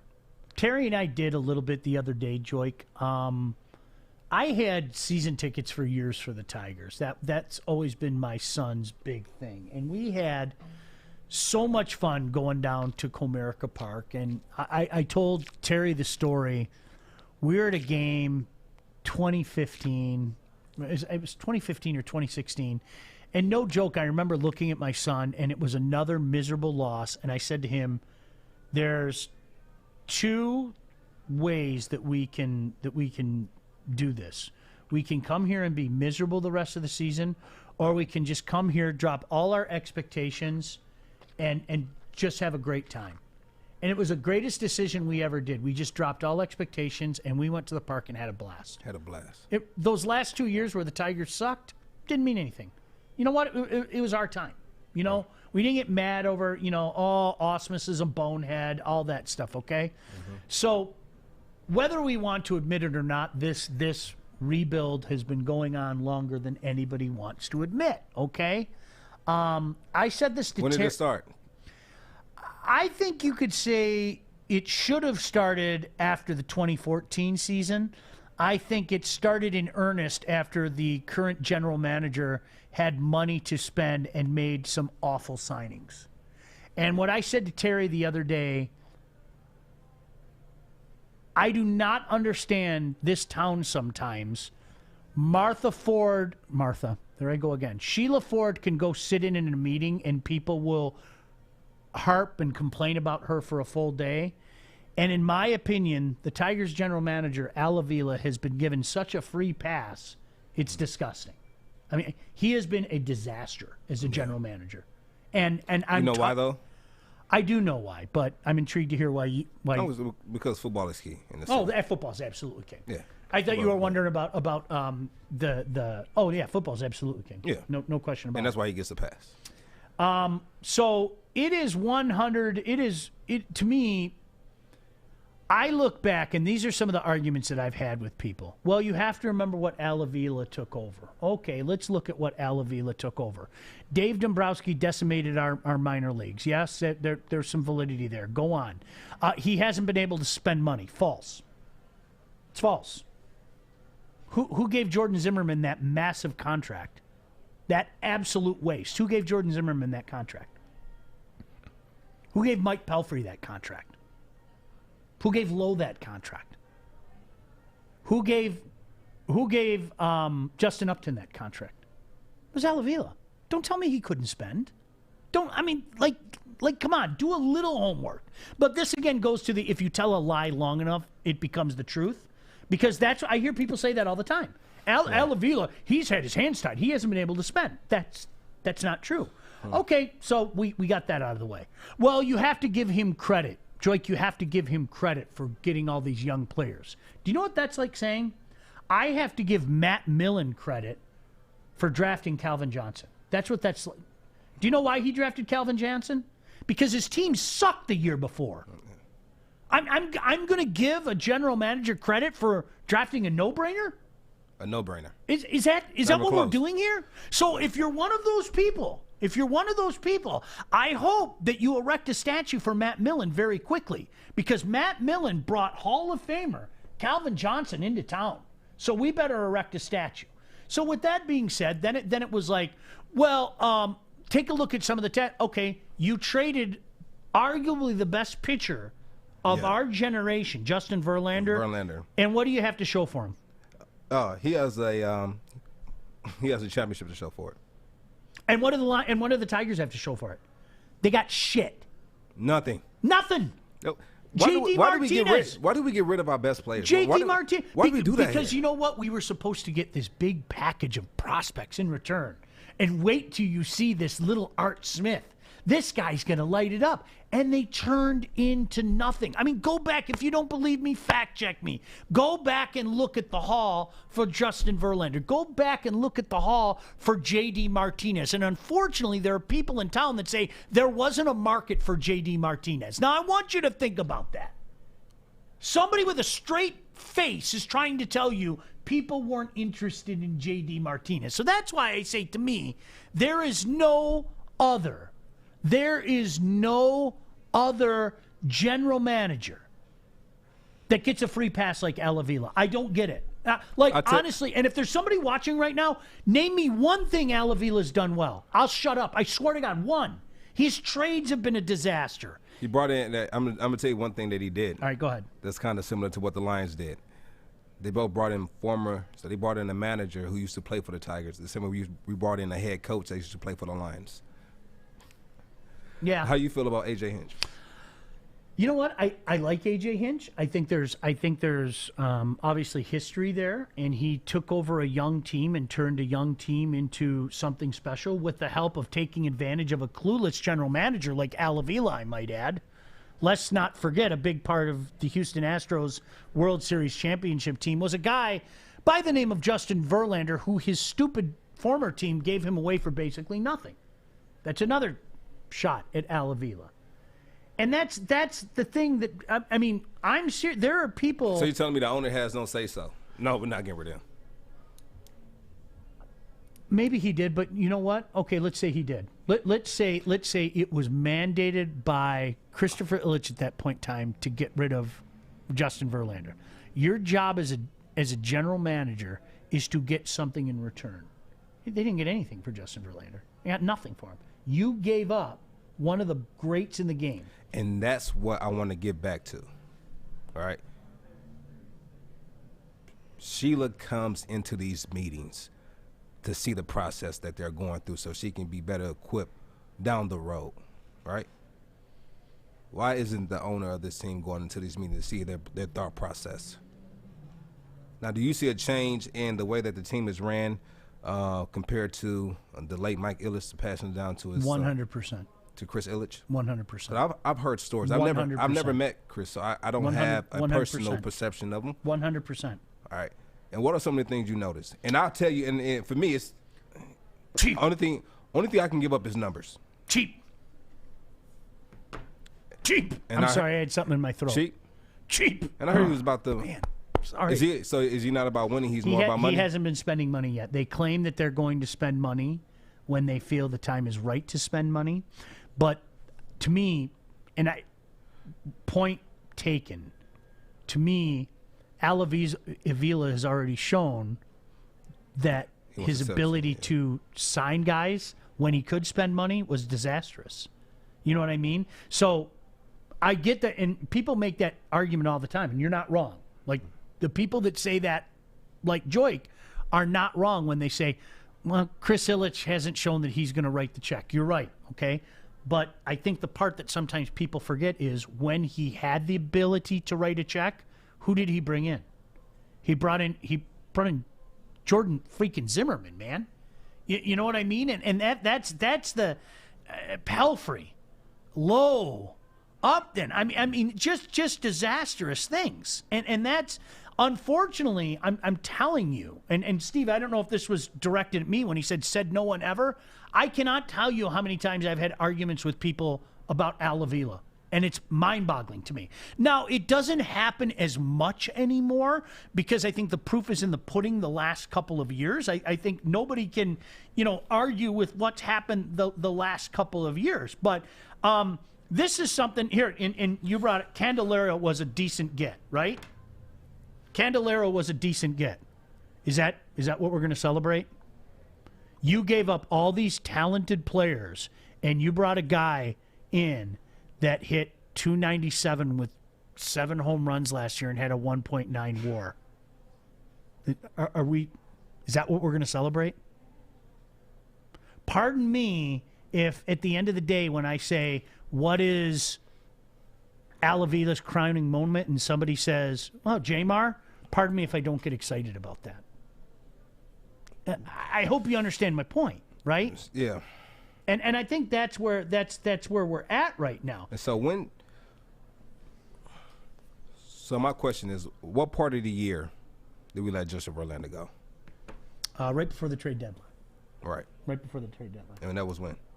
2017, right? Yeah, 2017. 2017. Was that April? No. It was, late July. Late July. Late July. Do you think if Mike Ilitch would have let that happen if he was still here?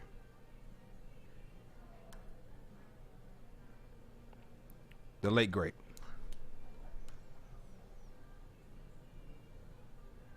No.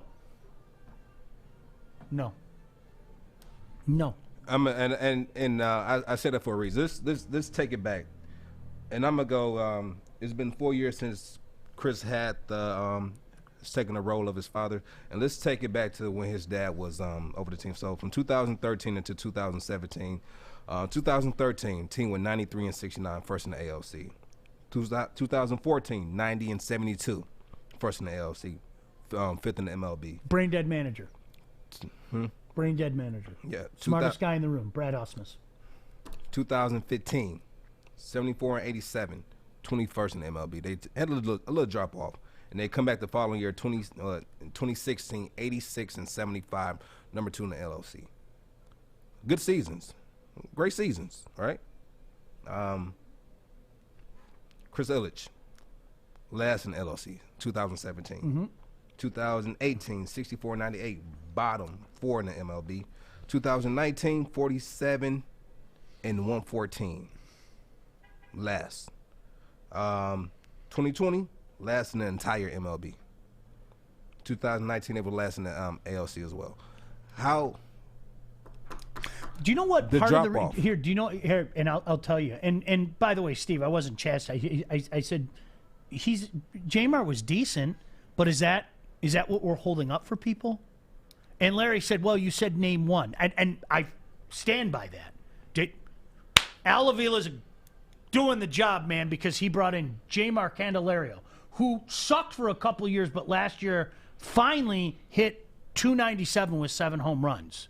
So I'm not chastising you. I think, if anything, I'm supporting what you're saying because I think you're supporting what I'm saying. I mean, what is that what we're talking about? You give up all this talent, you sign all these contracts, and at the end of the day, we go, Jamar. You know what I mean? Do it again. Jamar. But, Joik, 2017 was brought upon because of the actions of 2016. Okay? When you say you have carte blanche to sign, right? You have carte blanche to sign. And you go out and sign Jordan Zimmerman to the contract that he had, that was simply put an anchor, and he bombs the way he did. If you go out and you sign Pelfrey to the contract they did, and he didn't last the 2 years. If you go out and sign Lowe, if you sign these contracts and those guys don't perform, then you know what the general manager is going to say? What do we have here right now? Or the owner's going to say, what do we have here right now? We have a bloated payroll with guys that aren't even coming close to making their money. So we're going to rip this down and rebuild. That's what we're doing. So you're saying they're stealing? They're stealing right now? And that's those players were absolutely. They got rid of the one guy that was performing in Justin Upton. And by the way, got nothing for him as well. But Mike Pelfrey stole. Jordan Zimmerman's absolutely positively stole. Now, in fairness to him, he did get hurt. That was part of the process. Lowe was barely even here.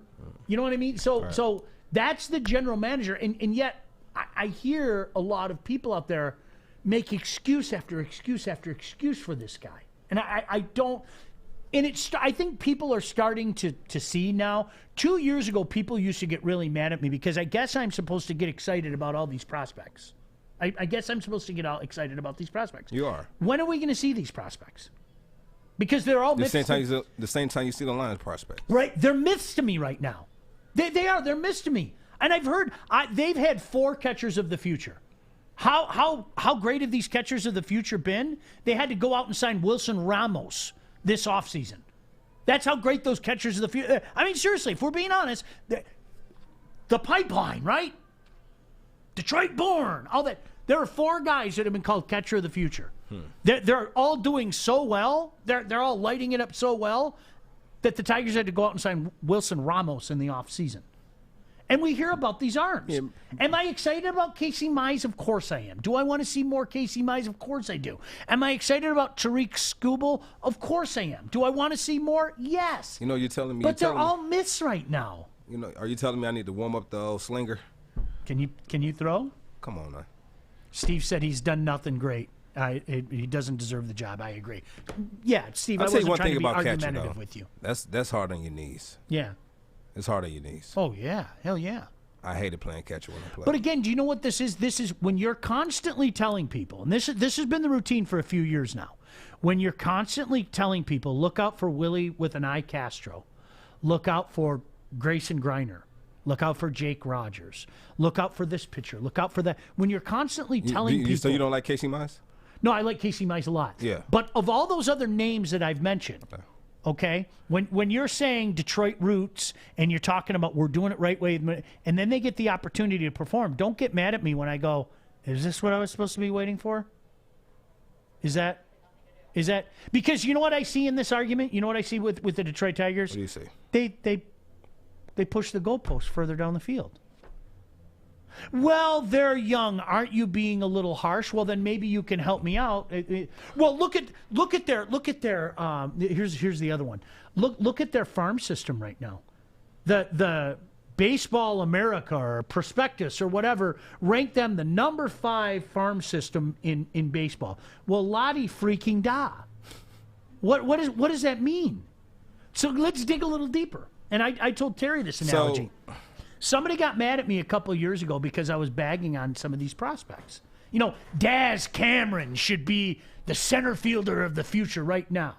Well, there's a reason Daz Cameron isn't here. You want to know why? What? Don't tell anybody I told you this. Are you ready? Yeah. He sucks. That's why he's not here.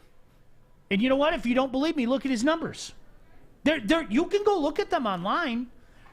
But I don't think, Joik, you know what? I don't think people take the time to go, hey, do you hear about this Mike Iversol guy? He's in Erie. He's lighting it up. He's moved up to the number 3 prospect for third baseman in the minor league system, right? Right. So people are celebrating the Tigers have a lot of young players right now, but out of those young players, how many of these guys are actually lighting it up down in AAA? How many of these guys are actually lighting it up down in AA? And that's a problem I have. I would get a lot more excited if Joik Bell was 8-0 in Toledo and he's averaging a whopping 2 Ks per inning. Yeah, I mean, seriously, the guy is just smoking people. He has 18 Ks per 9. Okay, I'd get excited about that. But you know what happens? We're told about these little names, right? Oh, well, okay. I'm gonna like as Steve said, Daz can't hit. That's just what I want to patrol center field for the next 15 years. A guy that can't hit AAA hitting. That's what I want. He can't hit AAA, but surely he'll do better in the majors, right? So you know what happens? You hear these little names, you go, all right. Do better in the bigs, huh? I'm gonna look up Mike Iversol. Oh gosh. I thought I was supposed to be excited about this guy. He's hitting a $152. What? Is this what I'm supposed to be getting excited about? But again, you know how you dazzle people? How you dazzle them? Prospects. Joik, wait till you see Art Smith. He's like a magician. Right, it is. It's bait and switch if you ask me, but that's a story for a different day. And it's like, okay, you know when I'm going to get excited about Casey Mize? When I see Casey Mize put together a full season and light it up, then I'm going to get excited about Casey Mize. Until then, he's a myth. He's a myth. I like Casey Mize. It's certain things about his game that he's going to have to tweak. All right, he's going to have to start using that splitter a lot. That's his best pitch. He's not using it enough. I don't know how you don't use. I'd love to hear you break that down. Go with it. Go with it. No. He needs to use it more. It's his best pitch, and he's using it under 30% of the time. He needs to get it up to around 35% of using that pitch. I think that would help transition his game. And if that's the best part of your game, why not use it more? Like Steve said, you know what? I'm excited about Torkelson and Green as well. Yeah. But I think the same thing can be said. It's like, am I going to celebrate a guy taking no-brainer picks? I mean, if that's the case, then we all better celebrate Matt Millen. We all owe Matt Millen an apology. Yeah, you do. Matt, I'm so sorry. I never saw your genius while you were here. But you drafted one of the best professional athletes that we've ever seen. So I'm sorry for having a march and demanding that Mr. Ford fire you. I'm sorry. It's okay. I'm speaking for Matt Miller. I'm speaking for Matt Miller. I appreciate that. I hope your health's okay. I like Matt. Have I brought that it's up about to you? time you came to your senses. I've said this before, and people used to get mad at me. Matt Millen, the guy, is a really nice guy. I like Matt Millen. Yeah, he's all right. Real quick, I want to ask you something. Yeah. Lions. Yeah. Franchise tag. Who are we using it on? Do you want me to tell you when we come back? That's a tease. Exactly. Like that tease? Yeah. See him? Stay tuned. Right Sean Baligian. I'm Joik Bell. I'm looking to bring on another HVAC tech right now. We are recruiting 5 to 10 techs a month. We're looking to grow and expand. Every new tech we hire is from Northwestern Tech. The hands-on training is fantastic. They're always my first call. We love hiring Northwestern Tech grads. They come out trained and ready to work. Our program is only 10.5 months, and our next classes are starting soon. So why wait? I'm looking to hire a graduate of Northwestern Tech. Northwestern Tech. Northwestern Tech. Oh, great. If it hasn't been hot enough in here today, the chef's in today. What do we have today coming some spicy chili. We got some chili coming in. Vegan meat. It was 278 degrees before. I'm going to kick that up to about 295. You sweating right now. It's miserable. It's miserable in here. It's okay. Shinny's not too bad. You're lying through your teeth. I was going to say that Shinny wasn't too bad until he lifted up his shirt trying to get some air in his shirt. Mess up the whole scenery. Come on, Mike. Come on. Yeah. Well, Mike is hitting 152. He can whiff in here and bring some of that breeze in here. You are hitting 152 down in here. Yeah, 159, whatever it is. And so I can't believe this. The conversation is going to be. It's not even up for debate. Steve hit it. Steve hit it on Twitter. It got to be Kenny G. Kenny G. The only option. You have to. Yeah. You have to franchise him. tag. And then you know what I would do? He knows it too. I would turn around and trade him. I would turn around. I would turn around and trade him. And I might not do it. What would you want? What would you want to like a first rounder? Here, let me tell you, if he goes out, because whether he wants to admit it or not, he has to show not just the Lions. He has to show other teams he can stay healthy. He does. I mean he does. Yeah. I would trade him like they traded Golden Tate. And you were gone already. I would make that trade right before the deadline. Third week of October, I would give that tape to competitive teams around the league that either need to bolster their offense or think, hey, you know what, we might be able to get in. I would show that, number one, he can stay healthy. I would tell Jared Goff, I want you to throw to that guy as much as humanly possible. I would love nothing more than if Kenny Golladay put up just huge numbers. But Jared Goff, he'll be gone, right? In the first 8 games. I mean, in your not head, in the he'll first be gone. 8 games. Okay. Not in the first 8 games. No, I would. No. Well, I'm talking not Kenny. I'm talking about Jared. 2 years from now? No. 8 games? No. What you want in your head? to trade him for some picks. That's what you want. I'd start Art.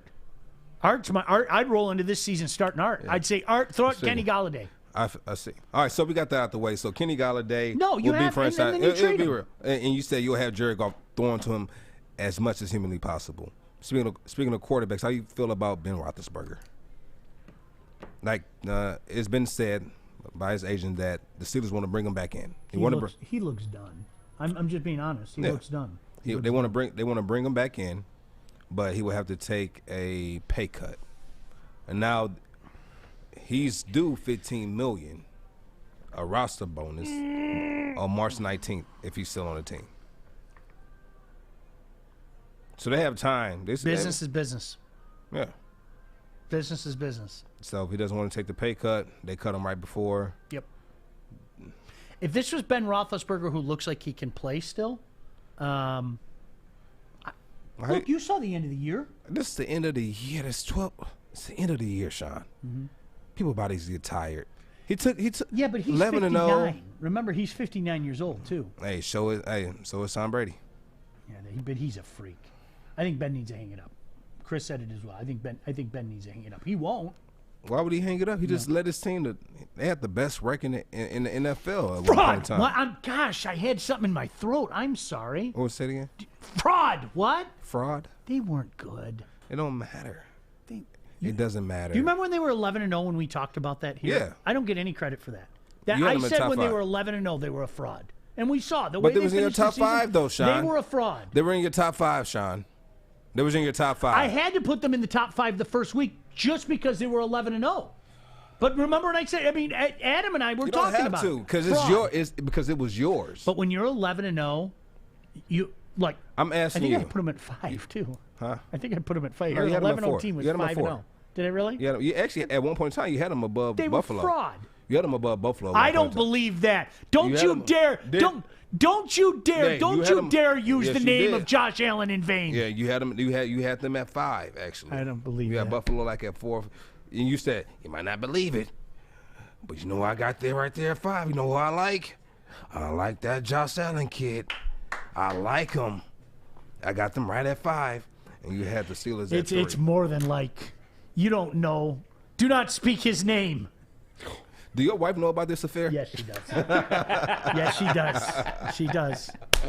Yeah. She does. All right. How much more time do we have, by the way? We have about 4 minutes. We're going to talk about Black History Month tonight. What do we have in here today? The guys are in here, the Smoke Show guys. Dave Hubbard, Mike Iveso. So we're going to be taping that in just a second. I'm going to go outside and jump in a snowbank first to cool off because it's warm in here. Dave, what do we got today? We're doing chili, right? Yep. What kind of chili? Smoked pork chili. Smoked pork chili? Got some 4-bean vegan chili. Ooh. And then I made a chili out of the My God. brisket, My God. and bacon burger. Oh. Just nice and smoky. Oh. And I made some cornbread, and we got some bacon, sweet butter, and then You made more bacon? Bacon butter? Darn it. Yeah, I hate when people make bacon. And some just regular sweet butter. I hate when people make bacon. It drives me out of my mind. Do you like bacon, Joy? I used to a long time ago. Long time ago. Did you just gave it up? I gave it up. Well, I know you don't eat meat. Would you eat bacon? No. I want to be there when Joyke eats meat. I do. I yearn to be there. No. All right, we got to get out of here. As always, this month being Black History Month. What do we got going today? School integration. Brown versus education. You know what? Ruby Bridges was a brave young girl. Very brave. And it was a lot of people who were against it, right? And what people don't know, after I watched her documentary, they did on her, is that the families, the white families that didn't pull their kids from the school, had to be brought in through the back, and they didn't have any security, and they were getting beat on as well for letting their kids go to school. And it just shows you, at one point in time, I think towards the end of the school year, they would bring the kids down to, they would let her go with the kids for a little bit, and she went to go play with one white kid, and the kid said, "Oh, I can't play with you because my mama told me not to." And even at that age, she said she wasn't mad at the kid, because she said if my mother would have told me not to play with him, I wouldn't have played with him either. Sure. And so that right there shows you that racism, it isn't something you're born with, it's something that you're taught, right? And so you guys, thank you guys for tuning in today. Baligian and Bell, that's Sean Baligian, Drake Bell. Tap in tomorrow. Gang, gang. In 1954, the United States Supreme Court, in the landmark case Brown versus the Board of Education, held that racial segregation in public schools was unconstitutional. Where desegregation was accepted and implemented, the strategy was successful. But in many parts of the country, it would take much more than a court order to change public opinion rooted in centuries of anti-black racism.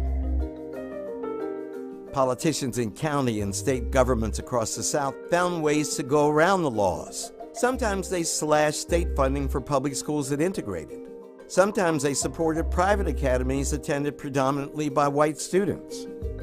The main thrust behind African-American interest in desegregating was a desire for access to quality education. They understood that dollars followed white children into white schools. Nearly 20 years after the Brown decision, many schools remained segregated, even in the North. And nowhere was this more evident than in Boston, Massachusetts. In response, the NAACP presented a class action suit demanding that schools and educational officials should act. In 1974, a federal judge in Massachusetts ruled that students in Boston would be bused from one neighborhood to another neighborhood to balance school systems racially. Working class whites, one of the things that they have been able to benefit from is being able to send their children to all white schools and the resources and the privilege that comes along with that. And now they're being asked to give that up. In South Boston, as many as 18,000 students were forced to attend new schools. Angry protesters carried signs, hurled bricks at buses, and blocked school entrances. Opposition to integration continued well after the initial violence subsided. Many middle-class white families moved to the suburbs, abandoning the city's public school system. 60 years after Brown v. Board of Education, American classrooms remain shockingly segregated, a direct result of families continuing to move to the suburbs, taking public funding based on property taxes along with them. The goals of Brown v. Board remain unfulfilled, even though its spirit lives on.